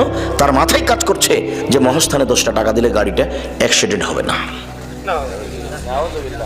ও কবর থেকে ঠেকিয়ে দিবে অ্যাক্সিডেন্ট যেন না হয়। এর নাম শিরক। অ্যাক্সিডেন্ট ঠেকাতে পারে কে? আল্লাহ। ড্রাইভারের ধারণাই যে ওই কবরে যে আছে সেও পারে। নাউজুবিল্লাহ মিন যালিক। তার নাম শিরক। ছেলে মেয়েকে, আহাল পরিবারকে জাহান্নাম থেকে বাঁচাতে হলে বাপ, স্বামী 1 নম্বর কাজ কি করবে বলেন তো? শিরক থেকে ছেলে মেয়েকে বাঁচাবে। তো বাপই তো শিরক বুঝে না, বাপকে শিরক বুঝার জন্য আজকে অনুরোধ জানাচ্ছি, যাওয়ার সময় যদি একটা বই থাকে, কে বড় ক্ষতিগ্রস্ত, নিজে যদি পড়তে না পারেন তাহলে ছেলেকে বলবেন আবু পড়ো তো, কোথায় শিরক আছে আমি একটু অবগত হই। দেখে দেখে দেখে দেখে শিরক ছেড়ে দিবেন, ছেলে মেয়েকে ছাড়াতে বাধ্য করবেন। এদেশের জন্মগতি হচ্ছে শিরকের উপরে, এদেশের জন্ম স্বভাবই খারাপ। আপনাকে আমি বলিনি যে সৌদি আরবের একটা বাচ্চা, খুব দুষ্ট বাচ্চা, সাইকেলে চড়ে যাচ্ছে, যেতে যেতে একটা ইটে ধাক্কা খেয়ে উল্টে পড়ে গেছে। তখন ছেলেটা ছাল চামড়া উঠে গেছে, লাফ দিয়ে উঠে বলছে তাওয়াক্কালতু আলাল্লাহ, আমি আল্লাহর উপরে ভরসা করি। আর বগুড়া বাংলাদেশের একটা খুব দুষ্ট ছিল শয়তান, ও যাতে সাইকেলে চড়ে খুব জোরে যাচ্ছে, যেতে যেতে একটা ইটে ধাক্কা খেয়ে উল্টে পড়ে গেছে, ছাল চামড়া উঠে গেছে। ও লাফ দিয়ে উঠে বলছে অমুকের বাচ্চা অমুক ইট রেখেছে। বুঝতে পারলেন না মনে হয়? ও ছেলে বলছে পড়ে গিয়ে, ও কিন্তু কে ইট রেখেছে তার দোষ উল্লেখ করেনি। ওই ছেলেটা বলতো তাওয়াক্কালতু আলাল্লাহ, পড়ে গেছি তাতে কি হবে, আমি আল্লাহর উপরে ভরসা রাখি। আর এই ছেলেটা বলছে অমুকের বাচ্চা অমুক ইট রেখেছে। এ তাওয়াক্কালতু আলাল্লাহ, আল্লাহর উপরে ভরসা রাখি আমি, এই কথাই জানে না। ওর জন্মসূত্রই এরকম নয়, মাও জানে না, বাপও জানে না, এমনিতে চলছে। ওর বাপ বিবাহ দিয়েছে ছেলের, তাই বউয়ের কাছে গেছে, তাই বাচ্চা হয়ে গেছে, এই জন্য বাপ। ও কিভাবে বাপ হয় সেটা তার জানা নাই, কিভাবে মা হয় তার জানা নাই। একটু আমি ভুলে যেতে পারি, এখানেই দুটো কথা বলে যাচ্ছি, একটা মাকে আর একটা বাপকে। এক, বাপ। মান কারাত লাহু ওয়ালাদা, মান ওয়ালাদা লাহু ওয়ালাদান, কারো যদি ছেলে মেয়ে জন্ম নেয়, ফাল ইহসান ইসমাহু, সেজন্য তার সুন্দর নাম রাখে। বাপ যেন ছেলে মেয়ের একটা সুন্দর নাম রাখে।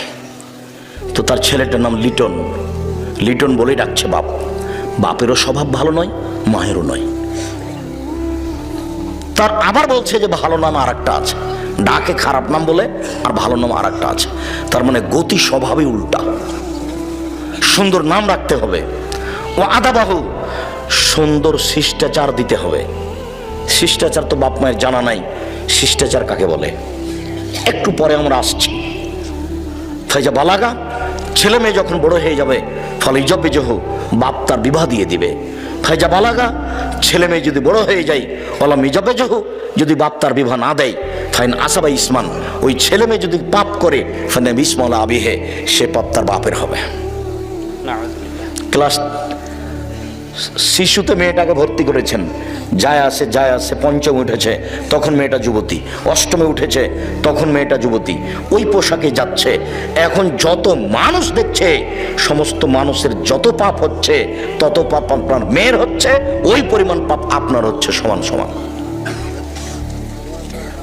এক পাপ 3 ভাগে বিভক্ত, যে দেখেছে সেই, আর মেয়েটা আর মেয়ের বাপ, কারোটা কম হবে না। তো এবার আপনার মেয়ে আজিল হক কলেজে পড়ছে, ভালো, ও আবার গেছে এতে চিল্লাই গেছে লন্ডন, মেয়ে এখানে পড়ছে, ধর্ম পাগল মনে হচ্ছে এদের কাছে। কি করে হয় এটা, হয় কি করে, এটা চলে কিভাবে? আল্লাহ ভালো জানে। উপস্থিত বৈঠকের দিনই মুসলিম বোন শোনেন, আপনাকে বলছে, হ্যাঁ ম্যাক কথা বলছো কেন? তোমার মাথায় কাপড় নেই কেন? শরম করো না? তুমি ইতস্তবোধ করো না? লজ্জাবোধ করো না? একটা দিনই বৈঠকে এসেছো, তোমার মাথায় কাপড় নেই কেন? উপস্থিত বৈঠকের মুসলিম বোন এদিকে শোনেন, এদিকে খেয়াল করেন। আপনার গল্প শুনতে আসেনি, শুধু আপনাকে বলছি খাস করে এই কথাটা। আগেরটা বললাম আপনার স্বামীকে। আপনার স্বামীর উচিত ছিল জন্মের 7ম দিনে আকিকা দিয়ে নাম রাখা। 7 দিনের দিনই আকিকা হতে হবে। 7 দিনের আগে বাচ্চা মারা গেলে আকিকা দিতে হবে না। 7 দিন পার হয়ে গেলে আকিকা দিতে হবে না। আকিকার গোশত বাপ মাই খাবে, অন্যরাকে দেওয়া যায়। আকিকার পশুর কোনো শর্ত নেই, শিষ্টাচার দিতে হবে বাপকে। বাপকেই বলে দিতে হবে, আব্বু আব্বু বাড়িতে যখন ঢুকবা তখন সালাম দিয়ে ঢুকবা, আব্বু এটা শিষ্টাচার, সালাম দিয়ে ঢুকবা। সালাম দিয়ে ঢোকনি? আর বেটা আমাদের গাভীটা যখন আমরা গোহালে নিয়ে যাই তখন তো সালাম দেয় না, ও যে গরু, ওখানেও সালাম দিবে। তো তুমিও দেওনি, তো তুমিও কি গরু?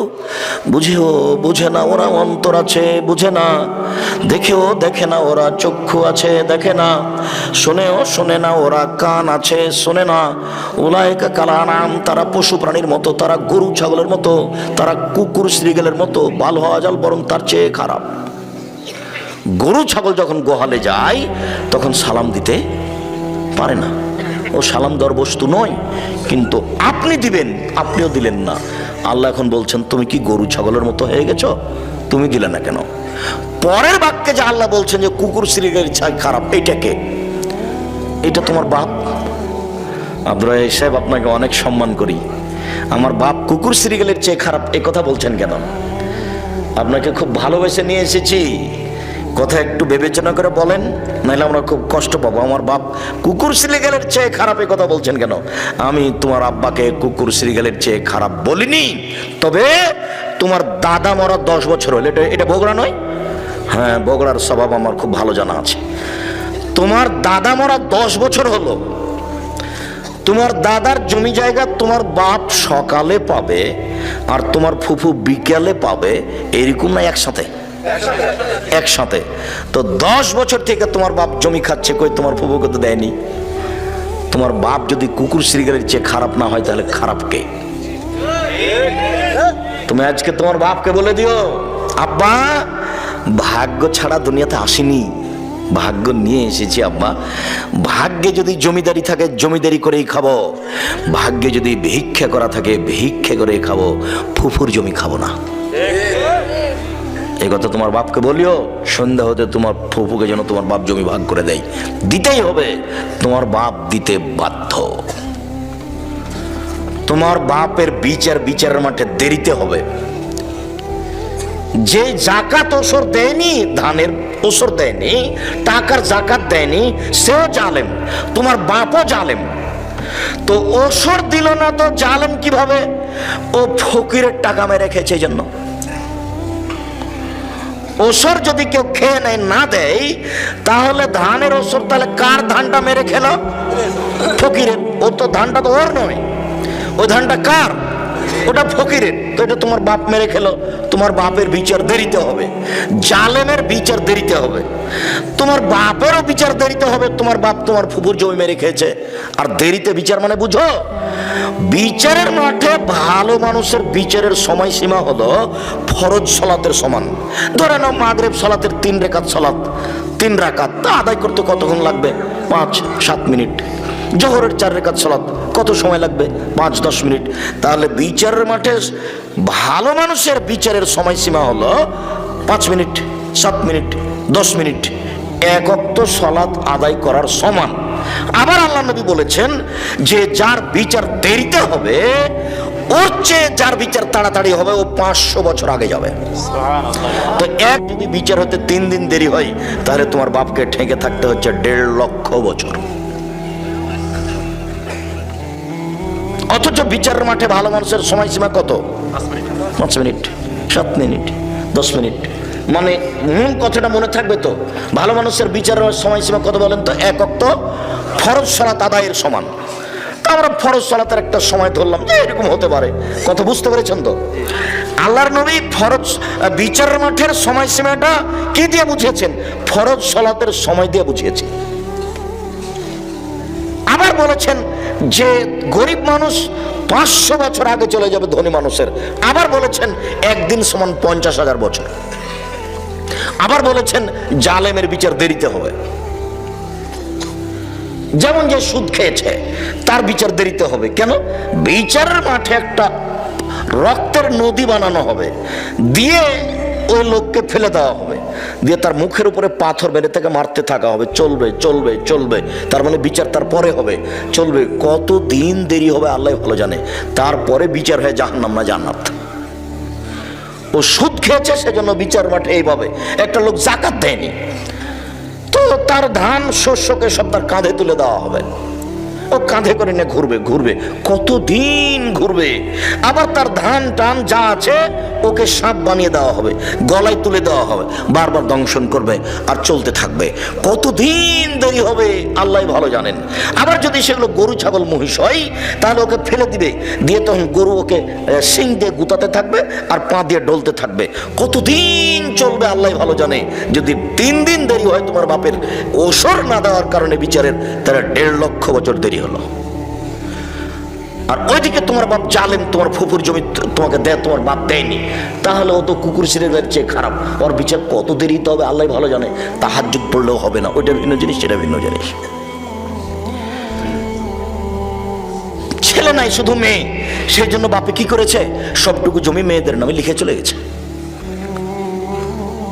ভাতি যারা আছে তাদেরকে দিবে না, মানে ও জাহান্নামে চলেই গেছে। তো ঢোকেনি কেন? মরেনি এই জন্য। মরলেই জাহান্নামে যাবে, তার বাঁচার কোনো পথ নাই। কেন? ও জালেম, ও হক নষ্ট করেছে। ভাতিজাদের হককে কি করেছে? নষ্ট করেছে। দেয়নি কেন? বলে ভাতিজাদের সাথে মারামারি আছে সেজন্য। ভাতিজা যতদিন পর্যন্ত চাচাকে জবে না করেছে ততদিন পর্যন্ত ভাতিজা ভাগ পাবে। এমনি যদি মেরে থেকে গালি দিয়ে থাকে তবু ভাতিজার ভাগ নষ্ট হবে না। গন্ডগোলে ভাতিজার ভাগ নষ্ট হয় না। জোর করে একটা রাগের উপরে কিছু করবেন সেটাই সিদ্ধান্ত, এ কথা ঠিক নয়। সম্মানিত দিনী ভাই বোন, 1, পরিবারকে, ছেলে মেয়েকে শিরক থেকে বাঁচান, তাহলে ওরা জাহান্নাম থেকে বেঁচে যাবে। পরিবার ও পারিবারিক জীবন। 2, অমর আহলাকা বিসসালাত ওয়াসতাবির আলাইহা, নিজে সালাত আদায় করো এবং পরিবার ছেলে মেয়েকে সালাত আদায় করতে বলো, তাহলে পরিবার জাহান্নাম থেকে বেঁচে যাবে। রাসূল সাল্লাল্লাহু আলাইহি সাল্লাম বলেন, মুরু আওলাদাকুম বিসসালাত ওহুম আবনাউ সাবঈ সিনিনা। এই ছেলে, ওটা কি আপনাদের ওই যারা দেখাশোনা করছে তারাই নাকি? জি, যারা স্বেচ্ছাসেবক তোমরা পাহারা দাও, তোমাদেরকে পাহারা দেওয়ার জন্যই বলছি। তোমরা আজকে বক্তব্য শুনিও না। যেদিন তোমাদের গাবতলিতে হামিদপুরে হবে সেদিন বক্তব্য শুনিও। আজকে আমাদের সহযোগিতা করো। আজকে আমাদের সহযোগিতা করাই তোমাদের কাজ। যদি কোনো জায়গাতে 2 জন দাঁড়িয়ে গল্প করে তাহলে তোমরা অযোগ্য ছেলে, তোমাদেরকে ঠিক করা ঠিক হয়নি। এজন্য রশিদ, হুঁশিয়ার, বুদ্ধিমান, সচেতন ছেলেকে দায়িত্ব দিতে হয় 10 জন 20 জন, যারা সবসময় প্রস্তুত। আপনাকে অনুরোধ জানাচ্ছি, দয়া করে এখানে দাঁড়িয়ে থাকবেন না বা গল্প করবেন না। আপনি মুহূর্তে এখানে থাকতে পাবেন না, আপনি কেটে পড়ুন, আর না হলে আপনি বসে পড়ুন। এরকম হুঁশিয়ার সচেতন হতে হবে যারা আমাদের সহযোগিতা করবে তাদেরকে। তার মানে এদেশে তো কণ্ঠসুরে বক্তব্য হয়, মানুষ বাদাম খায় আর ইসব জুলেখার কাহিনী শোনে, মনে করে যে এরই নাম তাফসির মাহফিল। তা আমি তো আর কোনোদিন এভাবে তাফসির মাহফিল করি না, আর তাফসিরের মাহফিল আমি নিজে করিও না, আর ইসব জুলেখার আমি কাহিনী বলি না। আল্লাহে, আল্লাহর কসম, আল্লাহে, আল্লাহর কসম, আমি 90 সাল থেকে নিয়ে এখন পর্যন্ত কোনোদিন অপ্রয়োজনীয় বাক্য বলিনি, আমি কোনোদিন কেচ্ছা কাহিনী বলিনি, আমি কোনোদিন কোনো মাযহাবকে নিন্দা করে কথা বলিনি, আমি কোনোদিন কোনো ব্যক্তিকে নিন্দা করে কথা বলিনি। আমি বলেছি 95% জন বক্তা মিথ্যুক, আমি বলিনি ইনি মিথ্যুক, এ কথা আমি বলিনি। শতকরা 98 জন মুফাসসির মিথ্যুক, আমি এই কথা বলেছি। তবে আমি বলিনি ইনি মিথ্যুক, এই কথা আমি বলিনি। যদি আপনার মুফাসসিরের ব্যাপারে সন্দেহ হয় যে আব্দুর রাজ্জাক সাহেব আমার মুফাসসিরকে বললেন না কি, তাহলে আপনার মুফাসসিরকে নিয়ে এসেন, আপনার মুফাসসিরের বক্তব্য আমার সামনে চালু করেন, আপনাকে আমি দেখাচ্ছি কোথায় কোথায় ভুল, কোথায় কোথায় ভুল। আর না হলে যদি আপনি পরীক্ষা করতে চান আপনার মুফাসসিরকে, তাহলে এদেশে একটা বাংলা তাফসির পাওয়া যায় ইবনে কাসির, বিশাল। তো আপনাদের মুফাসসির এখানে এসে তাফসির করে গেছেন সূরা রাত 1 থেকে 10 আয়াত। এবার আপনি ওই বাংলা তাফসির ইবনে কাসির খুলেন, দিয়ে দেখেন তার বক্তব্য, ক্যাসেটটা চালু করেন আর বক্তব্য দেখেন। এখানে ইবনে কাসিরে দেখবেন যে একটাও মিল নেই। কোথা থেকে যে কি করলো, রংপুর, দিনাজপুর, লালমনিরহাট, নীলফামারী, ঢাকা, চিটাগাং, সিলেট, তারপরে বলছে আরো 2 দিন লাগবে। এর নাম তাফসির। আমার চাচাতো ভাই একদিন চাঁপায় নবাবগঞ্জে তাফসির শুনে গেছে, মারা গেছে, আল্লাহ তাকে মাফ করুক। উনি আমাকে বলছেন আজকে যে তাফসির করলো, এই তাফসির তোরা জানিস না। আচ্ছা ভাই কি তাফসির করলেন? না না অবশ্য তাফসির তোরা জানিস না, একবারে ব্যতিক্রম তাফসির। আচ্ছা কিছু বলবেন তো, সেটা কি? তো বলছে যে শোনো, আদম আলাইহিস সালাম ঘুম থেকে উঠে দেখলেন একজন সুন্দরী মেয়ে পাশে বসে আছেন। তো আদম আলাইহিস সালাম হাত বাড়ালেন, তখন ফেরেশতা বলছেন থামেন। তো আদম আলাইহিস সালাম বলছেন কেন? ফেরেশতা বলছেন মোহর দিতে হবে। তো আদম আলাইহিস সালাম বলছেন মোহর কি? তখন ফেরেশতা বললেন মুহাম্মদ সাল্লাল্লাহু আলাইহি সাল্লামের উপরে 1000 বার দুরূদ পড়ে দিতে হবে। তো 1000 বার দুরূদ পড়ে দিয়ে আদম আলাইহিস সালাম বউ হালাল করলেন। আর আল্লাহ বলছেন যে আমি আদমকে সবকিছু শিখিয়ে দিয়েছি, সবকিছু, দুনিয়াতে যা কিছু আছে, পৃথিবীতে সবচেয়ে বড় পণ্ডিত হলেন আদম আলাইহিস সালাম। আদম আলাইহিস সালামের উপর দিয়ে কোনো শিক্ষিত মানুষ দুনিয়াতে পার হয়নি, কিয়ামত পর্যন্ত কেউ পার হবে না। সব কিছু জানতেন আদম আলাইহিস সালাম। তো যিনি সব কিছু জানতেন, তিনি নিজের বউটা কিভাবে হালাল করতে হবে সেটাই জানতেন না। আপনার মুফাসসির সাহেব আদম আলাইহিস সালামের উপর অপবাদ লাগিয়েছেন, তাকে 80 100 লাঠি, 160 লাঠি পিটানো ছাড়া কোনো পথ নেই। আমরা জীবনে তাফসির শুনিনি মানে? যান বলে দিন আপনার মুফাসসিরকে যে আব্দুর রাজ্জাক বিন ইউসুফ এ কথা বলেছেন।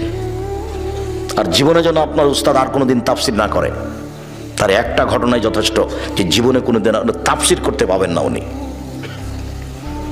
তাফসির কি জিনিস তার জানাই নাই, কি করে একটা তার নামে মিথ্যে ঘটনা করে দিল। ঠিক এরকমই যে আব্দুল কাদের জিলানী রাহিমাহুল্লাহ চলে যাচ্ছেন উপর দিকে, কোথায় যাচ্ছেন? আল্লাহর বিচার ভুল হয়ে গেছে, ঠিক করতে যাচ্ছে। আল্লাহর বিচার হলে এই জন্য ঠিক করতে যাচ্ছেন, এগুলো মানুষ বলছে। একদিন বগুড়া, এটা তো বগুড়াতে না, ওটা বগুড়া কোথায়, বগুড়া কোথায়, ওটা একটা কামেল ফাজেল, যে জামিল মাদ্রাসা নয়, ওটা আপনার বগুড়া ড্যামাজানের ওইদিকে নগর মাদ্রাসা। জি জাযাকাল্লাহ খায়ের। নগর মাদ্রাসায় একজন মুফাসসির বলছেন যে আব্দুল কাদের জিলানীদের বাড়িতে একজন ভিক্ষুক ভিক্ষে চাইতে এসেছে। তখন আব্দুল কাদের জিলানীর মা ভিক্ষে দিয়েছে। তো ফকির আব্দুল কাদের জিলানীর মাকে দেখে আসক্ত হয়েছে। তো আব্দুল কাদের জিলানীর মাকে এখনো বিবাহ করবে বা খারাপ কিছু। তখন আব্দুল কাদের জিলানী মায়ের পেট থেকে বাঘ হয়ে বের হয়েছে, দিয়ে তাকে হত্যা করেছে। এখন তো আর কেউ জিজ্ঞাসা করলো না যে আচ্ছা আব্দুল কাদের জিলানী বাঘ হয়ে মায়ের পেট থেকে বের হয়ে ফকিরকে হত্যা করলো, তো ফকির তো তার মাকে হত্যা করেনি, হত্যার বদলে হত্যা, এটা তো হারাম। তাহলে আব্দুল কাদের জিলানী জন্ম হওয়ার আগেই মানুষকে মেরে দিয়েছে, উনি তো জন্ম হলে আর বিচে দুনিয়াতে থাকতে পাবেন না। কেন? কেস আছে, তাকে কি করতে হবে? হত্যা করতে হবে। 1 2 আব্দুল কাদের জিলানী মায়ের পেট থেকে বাঘ হয়ে তো বের হলেন, ঢুকলেন কিভাবে? এখনো তো প্রসাবের সময় হয়নি। মুফাসসির জনগণের সামনে এভাবে তাফসীর করছেন, জনগণ চুপ আছে, নগর মাদ্রাসার ঘটনা নকল করছে।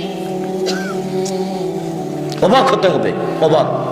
আমি বলিনি ইনি মিথ্যুক, আমি বলেছি শতকরা 98 জন মুফাসসির মিথ্যুক। আল্লাহর কসম, আমি জাতিকে ফাঁকি দিতে আসিনি। জাতিকে ফাঁকি দিয়ে আমি পরকাল হারাতে রাজি নই, এই কাজ আমি করতে চাই না।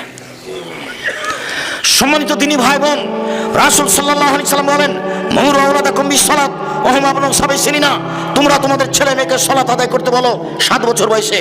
ওয়াজরিবহুম আলাইহা ওহুম আবনাউ 10 সিনিনা, ওদেরকে পিটিয়ে সালাত আদায় করাও 10 বছর বয়সে। 7 থেকে নিয়ে 10 পর্যন্ত বাপে মায়ে বলবে আব্বু সালাত আদায় করো, আম্মু সালাত আদায় করো। 10 বছর বয়স, আহমাদ সালাত আদায় করেছো? জি না। দাঁত ভেঙে দেবো একবারে, পিটিয়ে চামড়া তুলে দেবো, তার মানে বাপ। 15 বছর বয়সের ছেলে সালাত আদায় করেনি, তখনও বাপ ছেলের সাথে আছে, এ বাপ নয়। একে আমি বাপ বলে স্বীকৃতি দিইনি। এরকম বাপের কোনো প্রয়োজন নেই। 15 বছর বয়স হয়ে গেছে, ছেলে এখন বড়, ও যুবক হয়ে গেছে, ও এখন এই বাড়িতে থাকতে পারে না, এই বাড়িতে খেতে পারে না, এই বাড়িতে তার বসবাসের কোনো সুযোগ নেই। যে সালাত আদায় করে না তাকে রাসূল সাল্লাল্লাহু আলাইহি ওয়াসাল্লাম কাফের বলছেন।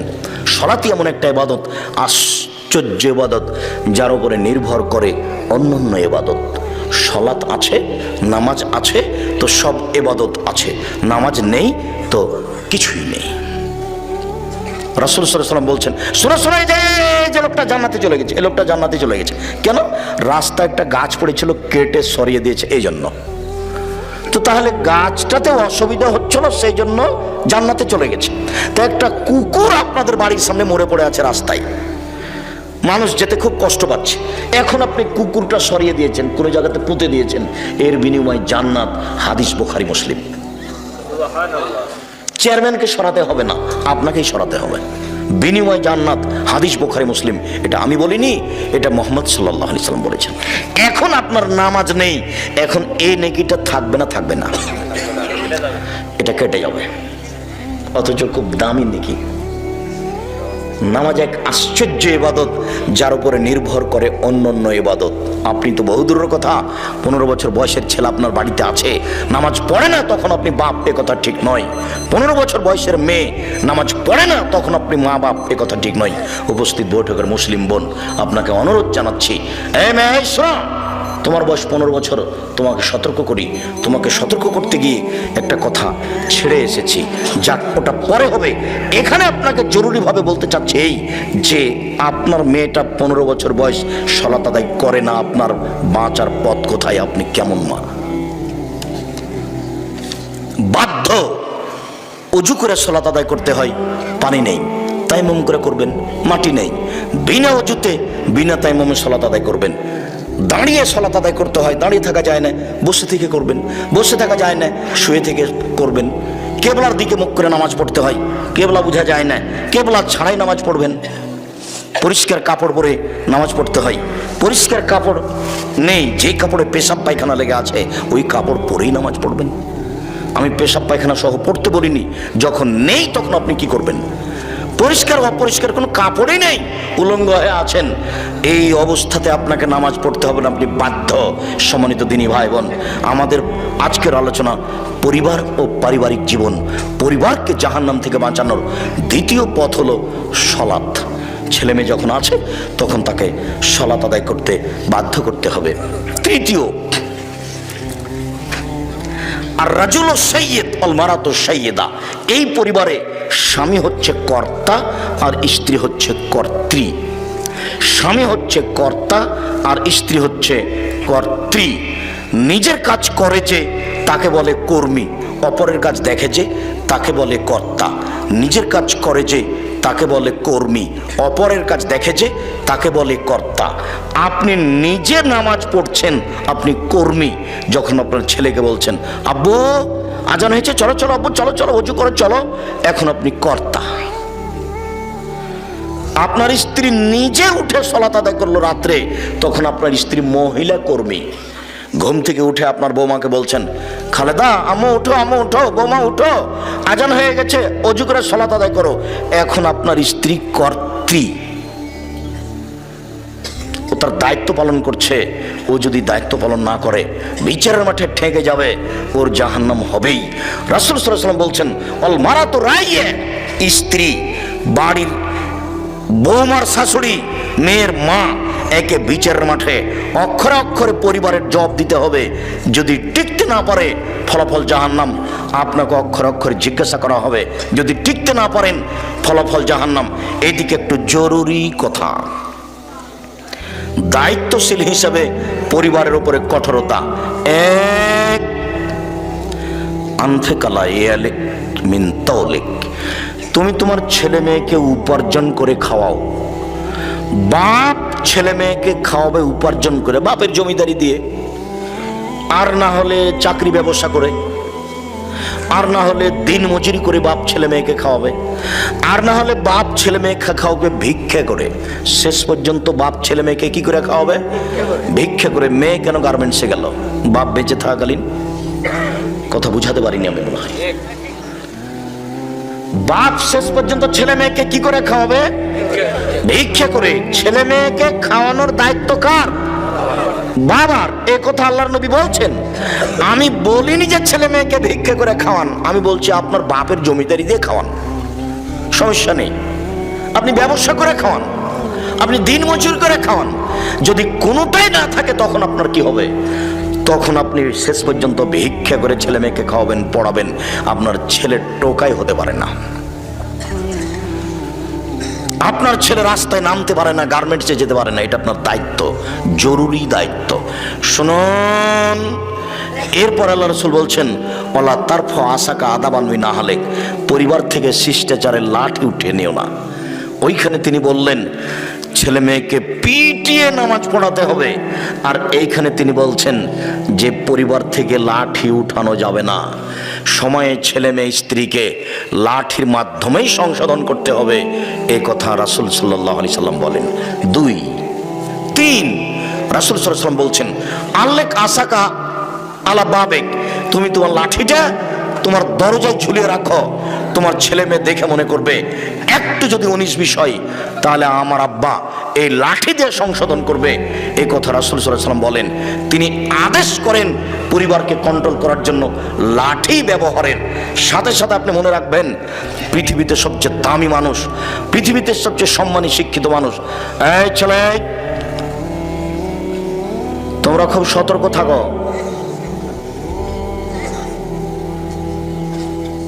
কথা মূল্যায়ন করতে যেন কারো অসুবিধা না হয়। আমরা আপনাদের কিছুক্ষণ পরেই ছেড়ে দেব, কাজে আপনারা পরিবেশ নষ্ট করে কোনো জায়গাতে দাঁড়িয়ে থাকার চেষ্টা করবেন না। আর পেশাব পায়খানার প্রয়োজন হলে একটু দেরিতে, কিছুক্ষণ পরেই আমরা আপনাদের অবসরে চলে যাব। কাজে আপনি মনে করবেন না কোনো সময় যে আমি এই কথাগুলি ছেড়ে চলে যাই, বা একটু চা খেয়ে আসি, বা একটু পানি পান করে আসি, এটা আপনি মনে করবেন না। আপনার সব কিছু দোকানপাট অপেক্ষা করছে। ছেলে মেয়েকে সংশোধন করতে হবে লাঠি দিয়ে। পৃথিবীর সবচেয়ে দামি মানুষ এ কথা বলেন, পৃথিবীতে সবচেয়ে ভদ্র মানুষ এ কথা বলেন। মুহাম্মদ সাল্লাল্লাহু আলাইহি সাল্লামের উপর দিয়ে ভদ্র মানুষ পৃথিবীতে কেউ জন্ম নেননি। মুহাম্মদ সাল্লাল্লাহু আলাইহি সাল্লামের উপর দিয়ে কোনো দামি মানুষ কেউ পৃথিবীতে জন্ম নেয়নি, কিন্তু তিনি পরিবারকে কন্ট্রোল করতে বলছেন কি দিয়ে? লাঠি দিয়ে। এটা আপনি ভুল বুঝিয়েন না। আপনার মেয়েই রাস্তাঘাটে চলছে কেন? আপনার কারণে। এখন আপনার মেয়ে মাথায় কাপড় না দিয়ে বসে আছে আপনার স্বভাবের কারণে। আপনার স্বভাবই খারাপ। আপনার স্ত্রী এখানে বসে আছে ছোট ব্লাউজ পরে, আপনার স্বভাবের কারণে। বিবাহ করতে পারলেই স্বামী হওয়া যায় না, ক্ষমতার নাম স্বামী। আল্লাহ রাসূল বলছেন, যুবক ক্ষমতা থাকলে বিবাহ করো। ক্ষমতা মানে স্ত্রী মিলনের ক্ষমতার নাম ক্ষমতা নয়। ক্ষমতা মানে মোহর দিতে পেরেছি 2 লক্ষ, তার নাম ক্ষমতা নয়। ক্ষমতা মানে স্ত্রীর জন্য বাড়ি তৈরি করেছি, পেশাব পায়খানা তৈরি করেছি, তার নাম ক্ষমতা নয়। ক্ষমতা মানে চোখ যেভাবে ঘুরে বউ সেভাবে চলে, তার নাম ক্ষমতা। চোখ যেভাবে ঘুরে মানে বউকে যেভাবে উঠতে বলে সেভাবে উঠে, বউকে যেভাবে বসতে বলে সেভাবে বসে, তার নাম ক্ষমতা। আয়েশা রাদিয়াল্লাহু তাআলা আনহা বলছেন, তার বদনামের কথা, তার খালাকে নিয়ে পেশাব পায়খানা করতে বাইরে গেছে, তো ফিরে আসার সময় তার খালা পায়ে কাপড় বেঁধে পড়ে গেছে। তখন তার খালা বলছেন, মেস্তা ধ্বংস হোক। তখন আয়েশা রাদিয়াল্লাহু তাআলা বলেন, কি খালা? মেস্তা হচ্ছে বদরি সাহাবী, আপনি তার বদদুয়া করলেন কেন? কেন খালা বললেন মেস্তা ধ্বংস? ছি ছি ছি ছি খালা, এটা কথা হলো? মেস্তা হচ্ছে বদরি সাহাবী, বদরে উপস্থিত ছিলেন, বদরের যুদ্ধে। তখন খালাতে বলছে, এই খাকের মেয়ে, তুমি জানো? বগুড়ার ভাষায়, ধুর হামদা, তুই জানিস ঘটনা কি? কি খালা? মিশতা তো তোর নামে বদনাম করেছে, তুই নাকি সাফনের মুআত্তালের সাথে জেনা করেছিস, এটা যে সবাই বলছে। মিশতা বলে বেড়াচ্ছে, খালা এ কথা কি আল্লাহর নবী জানেন? হ্যাঁ। খালা এ কথা কি আমার আব্বা জানেন? হ্যাঁ। খালা এ কথা কি আমার আম্মা জানেন? হ্যাঁ, সবাই জানে। একটু পর আল্লাহর নবী এসেছেন বাড়িতে। তখন আল্লাহর নবীকে আয়েশা বলছেন, আমি আমার বাপের বাড়ি যেতে অনুমতি চাচ্ছি। বুখারী মুসলিমের হাদিস। আমি বুঝাতে পারিনি কি বলতে চাচ্ছি। আমি বুঝাতে চাচ্ছি যে আয়েশা বাপের বাড়ি যাবে, তাই অনুমতি চাচ্ছে কার কাছে? স্বামীর কাছে। আমি যদি বুঝাতে না পারি তাহলে আমি অক্ষম, জাতিকে বুঝাতে পারলাম না যে ধর্ম কাকে বলে। আপনার স্ত্রী আপনাকে না বলে পা বাইরে ফেলতে পারে না, এই কথা মুহাম্মদ সাল্লাল্লাহু আলাইহি সাল্লাম বলেন। পৃথিবীর সবচেয়ে দামি মহিলা এই জটিল পরিস্থিতিতে স্বামীকে না বলে বাড়ির বাইরে যেতে পারছেন না। বাড়ির বাইরে যাওয়ার কোনো অধিকার নেই। আর একটা ঘটনা দেখবেন, শুধু খালি ওই যে স্বামী কবরস্থানে এখানে দাঁড়িয়ে হাত তুলে দোয়া করছেন, এইটুকু গেছেন বাইরে, তাই মাথায় কাপড় দিয়ে যাচ্ছেন। উনি বলছেন যে দেখলাম আল্লাহর নবী আমার পাশে শুয়ে গেলেন জুতা স্যান্ডেল কাপড় চোপড় রেখে। তারপর তিনি ভাবলেন যে আমি ঘুমিয়ে গেছি, কিন্তু আসলে আমি ভান করে ঘুমিয়ে আছি। আমি আল্লাহর নবীকে দেখবো তিনি যান কোথায়, আমি ঘুমাইনি, আমি ভান করে ঘুমিয়ে আছি। তিনি উঠলেন, জুতা স্যান্ডেল নিলেন, কাপড় নিলেন, ধীরে দরজাটা খুললেন, বাইরে চলে গেলেন। আমিও উঠলাম, কাপড় চোপড় নিলাম, মাথায় কাপড় দিয়ে নিলাম। গভীর রাত, এই 20 হাত হবে, মসজিদে নববী থেকে কবরস্থান পাশে আছে, 20 হাত 30 হাত না হয় হলো। এইটুকু আয়েশা বের হয়ে যাচ্ছেন, সুন্দর করে মাথায় কাপড় দিয়ে বের হচ্ছেন। দেখি স্বামী ওই ওখানে হাত তুলে দোয়া করছেন। ঘুরলেন, আমিও ঘুরলাম। জোরে হাঁটলেন, আমিও জোরে হাঁটলাম। দৌড়ালেন, আমিও দৌড়ালাম। আমি আগে বিছানে চলে এসেছি। আল্লাহ নবী আমার পাশে এসে বলছেন, কি খবর আয়েশা, মোটা শ্বাস কেন? গা হসে গেছে। দেখেন, আসলে আমি পরীক্ষা করছিলাম আপনি আমার কাছ থেকে অন্য কোনো স্ত্রীর কাছে যান নাকি, এটা দেখছিলাম। তো দেখলাম আপনি কবরস্থানে গিয়ে হাত তুলে দোয়া করছেন। মাথায় কাপড় দিয়ে গেলেন পৃথিবীর সবচেয়ে দামি মহিলা, এইটুকু রাস্তা রাতে, কোনো মানুষ নেই। আরেকটা কথা শুনেন, আয়েশা রাদিয়াল্লাহু তাআলা বলছেন, আল্লাহর নবীর কবর হলো আমার ঘরে, তো আমি এখন ওই ঘরে ঢুকি, মাথায় কাপড় দিনে অত হিসাব করি না, কেন এটা আমার স্বামীর কবর। কয়দিন পরে কবর হলো ওখানে আমার বাপের, তখন আমি মাথায় কাপড় দিনে এমনিতেই ঢুকি, কেন এটা আমার স্বামীর কবর, এটা আমার বাপের কবর। কয়দিন পরে ওখানে কবর হলো উমারের, তখন আমি লজ্জা করি, না না না না, এখানে একজন বেগানা পুরুষ আছে, বড় শক্তিশালী মেজাজি মানুষ, আমার বড় লজ্জা হয় উমরকে। আমি সেদিন থেকে ওখানে মাথায় কাপড় ছাড়া একদিনও ঢুকিনি। আয়েশা, মরা মানুষকে লজ্জা করেন, মাথায় কাপড়ে তো ঢোকেন, আর আপনি মহিলা মানুষ, আপনার শরম হয় না? কি করে আপনি ছোটবেলা করে পুরুষের সামনে হাঁটেন, আপনার একটু লজ্জা হয় না কেন? কি করে আপনি মাস্টার ডিগ্রি পাস মহিলা, আপনার মাথায় কাপড় নিয়ে দিন রাত ঘুরে বেড়াচ্ছেন, আপনার একটু লজ্জা হয় না কেন? শরম হয় না কেন? হায়া হয় না কেন? আপনার স্বামী কা পুরুষ একটু বলে না কেন? আপনার বাপ কা পুরুষ একটু বলে না কেন? সব মিলে সংসার, বাপ মিলে সংসার, স্বামী মিলে সংসার, স্বামী স্ত্রী মিলে সংসার, লাঠি দিয়ে সংসার, এ কথা মুহাম্মদ সাল্লাল্লাহু আলাইহি ওয়াসাল্লাম বলেছেন, আমি বলিনি। আমি এখানে বলার কিছুই না, কেউ না। আয়েশা একটা মরা মানুষকে লজ্জা করছেন, কথা মনে আমি বুঝাতে পারলাম না।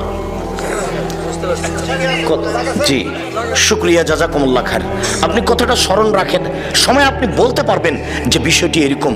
সম্মানিত দিনী ভাই বোন, আমরা এই অংশে খুব তাড়াতাড়ি এসে আরেকটা ছোট্ট অংশ বলে শেষের অংশের দিকে যাচ্ছি। আরেকটা অংশ হচ্ছে এই, রাসূল সাল্লাল্লাহু আলাইহি ওয়াসাল্লাম বলেন, মান কানাত লাহু ওয়ালিদা ফাআল্লামাহা ফাহসানা তালিমাহা ওয়া আদাবাহা ফাহসানা তাতিবাহা। কারো যদি কাজের মেয়ে থাকে, সেজন্য তাকে শিখিয়ে দেয়, সুন্দর শিখিয়ে দেয়, শিষ্টাচার শিখিয়ে দেয়, সুন্দর শিষ্টাচার শিখিয়ে দেয়, তাহলে তার ডবল নেকি। ছেলে মেয়েকে তো পড়াতে হবেই, কাজের মেয়েকে পড়াতে হবে, কাজের মেয়েকে শিষ্টাচার শিখিয়ে দিতে হবে। আমি আর আপনি বুঝতে পারলাম না শিষ্টাচার কাকে বলে। সম্মানিত দিনী ভাই বোন, সেই দিনের হাদিসটা কি মনে আছে যে জাবের রাদিয়াল্লাহু তাআলা আনহু আল্লাহর নবীর সাথে যুদ্ধ করে আসছিলেন, মদিনায় ঢুকবেন, তখন আল্লাহ রাসূল বলেন, থামো, বাড়ি যেতে পাবা না, এইখানে অবস্থান করো, সকালে মদিনায় ঢুকতে হবে, এখন নয়। তখন জাবের বলছেন, আল্লাহর নবী, আমি নতুন বিবাহ করেছি, আমাকে বাড়ি যেতে অনুমতি দেন। তখন আল্লাহ রসুল বলছেন, বিকরা নাম সাইয়িব, কুমারী মেয়ে বিবাহ করেছ না তালাক প্রাপ্তা মেয়ে বিবাহ করেছ? তখন তিনি বলছেন, সাইয়িব, তালাক প্রাপ্তা মেয়ে বিবাহ করেছি। তখন আল্লাহ রসুল বললেন, হাল্লা বিক্রান তুলাইবাহ তুলাইবকা, তুমি অবিবাহিতা মেয়ে কেন বিবাহ করলে না? তুমি তার সাথে খেলতে, ও তোমার সাথে খেলতো, তুমি তার সাথে খেলতে, ও তোমার সাথে খেলতো। আল্লাহর নবী তো যা বললেন বললেন। এখন জাবের রাদিয়াল্লাহু তাআলা আনহু কি বলছেন শোনেন। আল্লাহর নবী, আমার বাপ উহুদের যুদ্ধে শহীদ হয়েছেন 6টা মেয়ে রেখে, আমার 6টা বোন আছে, আমার বোনদের সমবয়সের মেয়েকে আমি বিবাহ করতে চাইনি। আল্লাহর নবী, আমার বোনদের সমবয়সের মেয়েকে আমি বিবাহ করতে চাইনি। কেন? লে তুয়াত্তে বাহুন না, আমার স্ত্রী যেন আমার বোনদেরকে শিষ্টাচার দিতে পারে। বলে তুয়াল্লে মাহুন না, আমার স্ত্রী যেন আমার বোনদেরকে শিখিয়ে দিতে পারে। 3, বলে তুরাজ্জলা হন না, আমার স্ত্রী যেন আমার বোনদেরকে, বোনদের মাথার চুল চিরুনি করে দিতে পারে। সৌদি আরবে জন্মের 7 দিনের দিন মাথা নেড়ে করা হয়, আর মাথার চুল ছোট করা হয় না, যার জন্য মাকে যত্ন সহকারে মাথার চুল চিরুনি করে দিতে হয়। আমি আমার বোনদের সমবয়সের মেয়ে বিবাহ করিনি 3টি কারণে। 1, শিষ্টাচার। বলো যুবক, তোমার ছোট ভাইয়ের প্যান্টটা টাকনোর নিচে আছে, এটা কোন শিষ্টাচার? বলো যুবক, তোমরা সবাই বাড়িতে ঢুকছো সালাম ছাড়াই, বলো এটা কোন শিষ্টাচার? বলেন আপনার দিনী ভাই, আপনারা সবাই বাড়িতে আছেন, আপনার বাড়িতে চলাফেরা হচ্ছে, সবাই কেউ যখন বিদায় নিচ্ছে তখন টাটা বাই বাই বলে বিদায় দিচ্ছে, সবাই আপনারা বাম হাতে খাচ্ছেন, পান করছেন, এটা কোন শিষ্টাচার? একটুকু কেন আপনাদের শিষ্টাচার বলে একটু শরম হয় না? আপনার বাড়িতে একটা মোবাইল রিং হচ্ছে, অন করে আপনি বললেন হ্যালো, কেন আপনি? তাহলে এটা গরু ছাগল পশু প্রাণীর মতো জীবন বহুল হচ্ছে। রাসূল সাল্লাল্লাহু আলাইহি ওয়াসাল্লাম বললেন, শোনো, ভালো বন্ধুর উদাহরণ আর মন্দ বন্ধুর উদাহরণ কামারের মতো আর আতরওয়ালার মতো। তোমার যদি বন্ধু আতরওয়ালা হয় তাহলে তুমি কিনে নিবা আতর বন্ধুর কাছ থেকে, নাহলে এমনিতেই দিবে।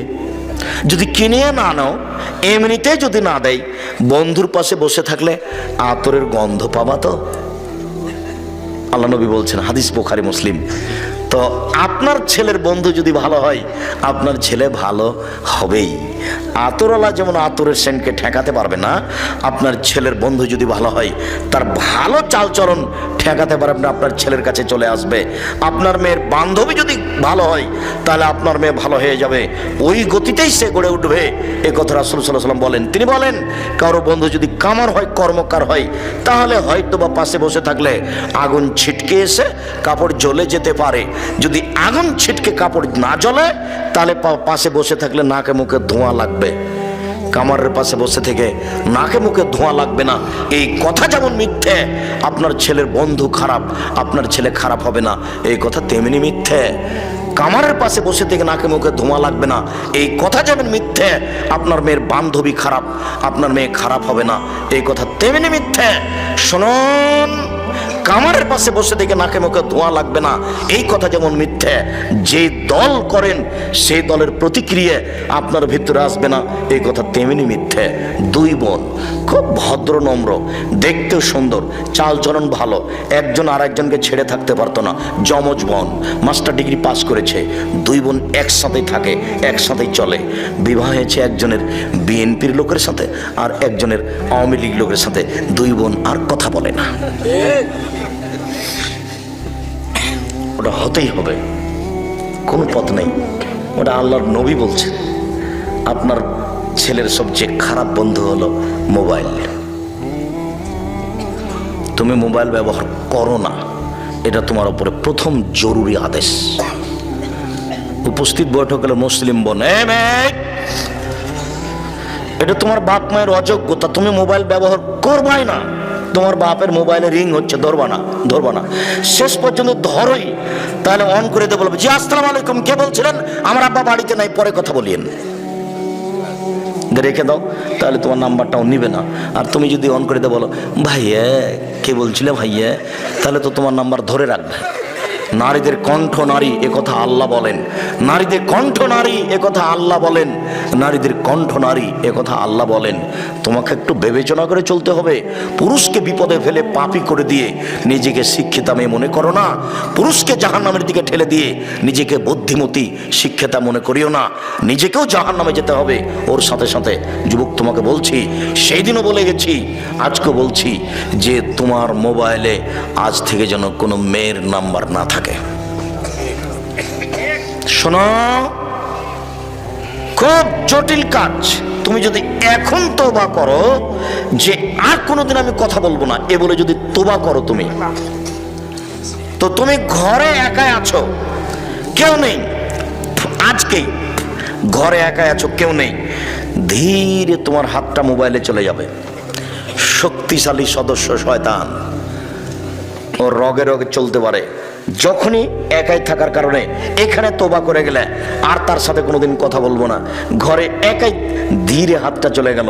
মোবাইলটা তুমি লক করেই শুয়েছিলে, 2 মিনিট 5 মিনিট পরে দেখলে যে মোবাইলটা হাতে নিয়ে আবার তুমি লকটা খুলে দিলে। এরকম যখন হলো তখন তুমি লাফ দিয়ে উঠে যাও, ইন্না লিল্লাহি ওয়া ইন্না ইলাইহি রাজিউন। এ তো শয়তান চলে এসেছে, তোর মুখে আমি লাথি মারি। শয়তান, তোর মুখে আমি লাথি মারি, দেখি তুই জয় হোস না আমি জয় হই। আমি মোবাইলে হাত দেবো না। নাউজুবিল্লাহি মিন যালিক, নাউজুবিল্লাহি মিন যালিক। শয়তান ঘরে ঢুকে গেছে, তোর মুখে আমি লাথি মারি। শয়তান, তুমি লাফ দিয়ে ঘরের বাইরে চলে যাওয়া। বুঝতে পারছো না মনে হয় কথাটা? তার মানে শয়তানকে তুমি পরাস্ত করবে কিভাবে? আল্লাহ বলছেন ও হচ্ছে তোমার স্পষ্ট খোলাখলি শত্রু। এই ভাষাগুলো আল্লাহ কোরআন মাজিদে ব্যবহার করছে। আদব্য মুবিন, ও হচ্ছে স্পষ্ট শয়তান। সম্মানিত তিনি ভাই বোন, আমার এ অংশে এসে আপনার স্ত্রীর সাথে একটা পরামর্শ আর আপনার মেয়ের সাথে একটা পরামর্শ, এই দুটো এক খেলে চেয়ে থাকবেন, 19 বিষয় না যেন। প্রথমে আপনার স্ত্রীর সাথে একটা পরামর্শ পেশ করি, এদিকে শুনেন। আল্লাহর নবী বসেছিলেন, কিছু ইহুদি লোক আসলো, এসে আমাদের নবীকে বলছেন আসসালামু আলাইকুম, অর্থ হলো আপনার মরণ হোক। তখন আল্লাহ নবী বললেন ওয়ালাইকুম, তোমাদেরও হোক। কিন্তু এই কথা আয়েশা রাদিয়াল্লাহু তাআলা শুনতে পাননি। উনি আয়েশা পিছন দিকে ছিলেন একটু দূরে, বলার সাথে সাথে একবারে খেপে উঠেছেন, এভাবে বলছেন আসসালামু আলাইকুম ওয়া লানাতু আলাইকুম ওয়াল গাযাবু আলাইকুম, মরণ তোমাদের হোক, তোমাদের উপর অভিশাপ হোক, তোমাদের উপর আল্লাহর গজব নাযিল হোক। একবারে একসাথে 3-4 বাক্য। তখন আল্লাহ রাসূল বলছেন আলাইকে বিরিফকে, নরম হও, নরম হও। পৃথিবীর সবচেয়ে দামি মহিলাকে আদেশ করছেন আল্লাহর নবী, নরম হও। তখন আয়েশা বলছেন আলাম তাসমা মা কালু, ওরা কি বলেছে আপনি শোনেননি? তখন আল্লাহ রাসূল বলছেন আলাম তাসমা মা কুলতু, আমি কি বলেছি তুমি শোনোনি? ওরা বলেছে আসসালামু আলাইকুম, আপনার মরণ হোক।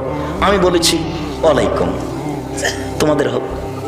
তো সমান সমান তো হয়ে গেছে। তা আমি তো সমান সমান বলেই ফেলেছি, তুমি আমার এত কিছু বললে কেন? নরম হও,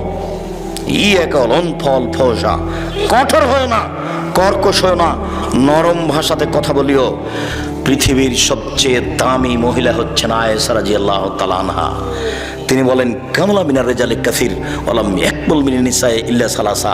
পৃথিবীতে বহু পুরুষ বড় বড় জান্নাত পাবে, কিন্তু মহিলারা তেমন পাবে না, মাত্র 3 জন। 1 ইমরাত ফেরাউন, ফেরাউনের স্ত্রী আসিয়া। 2 বিনত ইমরান, ইমরানের মেয়ে মারিয়াম। 3 ফজল আয়েশা আলা সাইরিন নিসায়ে কাফাজলি সারিদে আলা সাইরি তমে। আয়েশার সম্মান পৃথিবীতে সকল মহিলার উপরে। সারিদ খাদ্য যেমন দামি, সমস্ত খাদ্যের উপরে সারিদ মানে গোস্তের ঝোলে রুটি ভিজিয়ে খাওয়া হলো সবচেয়ে দামি খাদ্য আরবিদের নিকটে। এইটা যেমন খাদ্য হিসাবে দামি, আয়েশা তেমন মহিলা হিসাবে সবচেয়ে দামি। এত বড় দামি মহিলাকে আল্লাহ নবী বলছেন নরম হও। তো আপনার স্ত্রীকে আয়েশার চেয়ে দামি? তাকে একটু নরম হওয়ার জন্য বলতে পারেন না? তাকে একটু ধৈর্যশীল হওয়ার জন্য বলতে পারেন না? মাঝে মধ্যে আপনাকে বলতে হবে। আল্লাহর নবী যদি বলা প্রয়োজন মনে করেন, তাহলে আপনাকে প্রয়োজন মনে করতে হবে। আপনার সাথে আপনার স্ত্রীকে নিয়ে পরামর্শ শেষ করলাম, এবার আপনাকে নিয়ে আপনার মেয়ের সাথে একটা গুরুত্বপূর্ণ পরামর্শ। এদিকে দেখেন, আয়েশা রাদিয়াল্লাহু তাআলা আনহা আল্লাহর নবীর সাথে যুদ্ধ করে আসছিলেন, তো এক জায়গায় আয়েশার হার, গলার হার কোথায় পড়ে গেছে উনি বুঝতে পারেননি। এখন সবাই মিলে হার খুঁজতে লেগেছেন, হার পাওয়া যায় না, কোথায় কোথায় কোথায় কে নিল, কোথায় কোথায় হারালো। পানিতে নামাজের টাইম হয়ে গেছে, সলাতের টাইম হয়ে গেছে, পানি নাই, অজু করতে পারে না, সলাত পার হয়ে সময় পার হয়ে যাচ্ছে, সবাই বিপদে। তখন জনগণ আবু বকর সিদ্দিকের কাছে এসে বলছেন, আপনি জানেন আপনার মেয়ে কি ঘটিয়েছে? কি হয়েছে? আমার মেয়ে কি করেছে? কেন আপনার মেয়ে হার হারিয়ে দিয়েছে, তো আমরা কেউ তো যেতে পারছি না, সবাই আটকা পড়েছে, তো এখানে পানি নেই, তো অজু করতে পারছি না, সলাত আদায় করতে পারছি না। তাই এই কথা শুনে মেয়ের উপর এমন ক্ষেপে গেলেন। আয়েশা বলছেন, আমার স্বামী আমার উরু রানের উপরে মাথা দিয়ে ঘুমিয়েছিলেন, আমার বাপ আসলেন রাগ করে, ফাল্লাকা জানি লাকচাতান শাদিদা, আমার কোমরের উপরে কয়েকটা কিল মারলেন, এত জোরে মারলেন, আমার স্বামী আমার উরু রানের উপরে মাথা দিয়ে না ঘুমালে মায়ের কারণে দূরে সরে যেতাম, তিনি এত জোরে মারলেন। সবচেয়ে বড় মানুষে মারলেন কে? আবু বকর সিদ্দিক রাদিয়াল্লাহু তাআলা আনহু। সবচেয়ে বড় মহিলাকে মারলেন, আয়েশা রাদিয়াল্লাহু তাআলা আনহাকে মারলেন। সবচেয়ে বড় মানুষের সামনে মারলেন, মুহাম্মদ সাল্লাল্লাহু আলাইহি ওয়াসাল্লামের সামনে মারলেন। অবস্থাটা বেটির উরু রানের উপরে জামাই মাথা দিয়ে ঘুমিয়ে আছেন, ওই সময়তে মারলেন। বুঝাতে পারিনি কথা? পূর্ণ যুবতী মেয়েকে মারলেন, বিবাহধারী মেয়েকে মারলেন, দিন দুপুরে মারলেন, খোলা মাঠে মারলেন, 1400 মানুষের সামনে মারলেন, হাত দিয়ে মারলেন। এত বড় বাপে এত বড় বেটিকে এত বড় মানুষের সামনে, এতগুলো মানুষের সামনে দিন দুপুরে মেরে দিলেন। আর আমার মেয়ে ক্লাস 10-এ পড়ে, মাথায় কাপড় দেয় না, আমি তাকে ধমকও দিতে পারি না। আমি আবার বাপ, আমার মতো কাপুরুষ ঘৃণিত বাপ বেঁচে থাকার চেয়ে না থাকাই ভালো। বুখারী মুসলিমের হাদিসে বোঝা যায়, বাপের কাছে মেয়ে কোনোদিন বড় হয় না, 7 ছেলের মা হলেও যে কোনো সময়ে বাপ মেয়েকে পিটিয়ে ঠিক করবে, এটাই ঠিক। একাধিক সহিহ হাদিসে যা বোঝা যায়, তার একটি হাদিস এখন বুখারী মুসলিমের হাদিস আমি পেশ করলাম। অন্তত শেষ 2টি পরামর্শ আপনাকে সাথে রাখার জন্য অনুরোধ জানাচ্ছি। এক, স্ত্রীকে মাঝে মধ্যেই উপদেশ দিবেন, যেমনভাবে আল্লাহ নবী বললেন, আয়েশা নরম হও, কঠোর হও না, ভালোভাবে মানুষের সাথে কথা বলতে শিখো। যেমনভাবে আবু বকর সিদ্দিক মেয়েকে মেরে দিলেন, অথচ মেয়ে সবচেয়ে দামি সম্মানিত দিনী ভাই বোন, আদর্শ পরিবারের উপরে, আপনার পরিবার পারিবারিক জীবনের উপরে একটা সংক্ষিপ্ত গুরুত্বপূর্ণ আলোচনা পেশ করার পরে জরুরিভাবে বলছি, আমার একটি দাবি আপনাকে রক্ষা করতে হবে। সেটা হলো এই, আমার জীবনে বড় স্বাদ, এদেশের মাটিতে আমি উন্নত মানের প্রতিষ্ঠান গড়বই ইনশাআল্লাহ। সেটাই হচ্ছে জামিয়া সালাফিয়া ডাঙ্গিপাড়া পবারাজ্জাই, সেটাই হচ্ছে রূপগঞ্জ নারায়ণগঞ্জ ঢাকা। আমার যেটা দাবি আপনার উপরে, সেটা একটু খালি আল্লাহকে বলবেন, আল্লাহ আব্দুর রাজ্জাক সাহেব যে প্রতিষ্ঠান করছে এটা তুমি কবুল করো।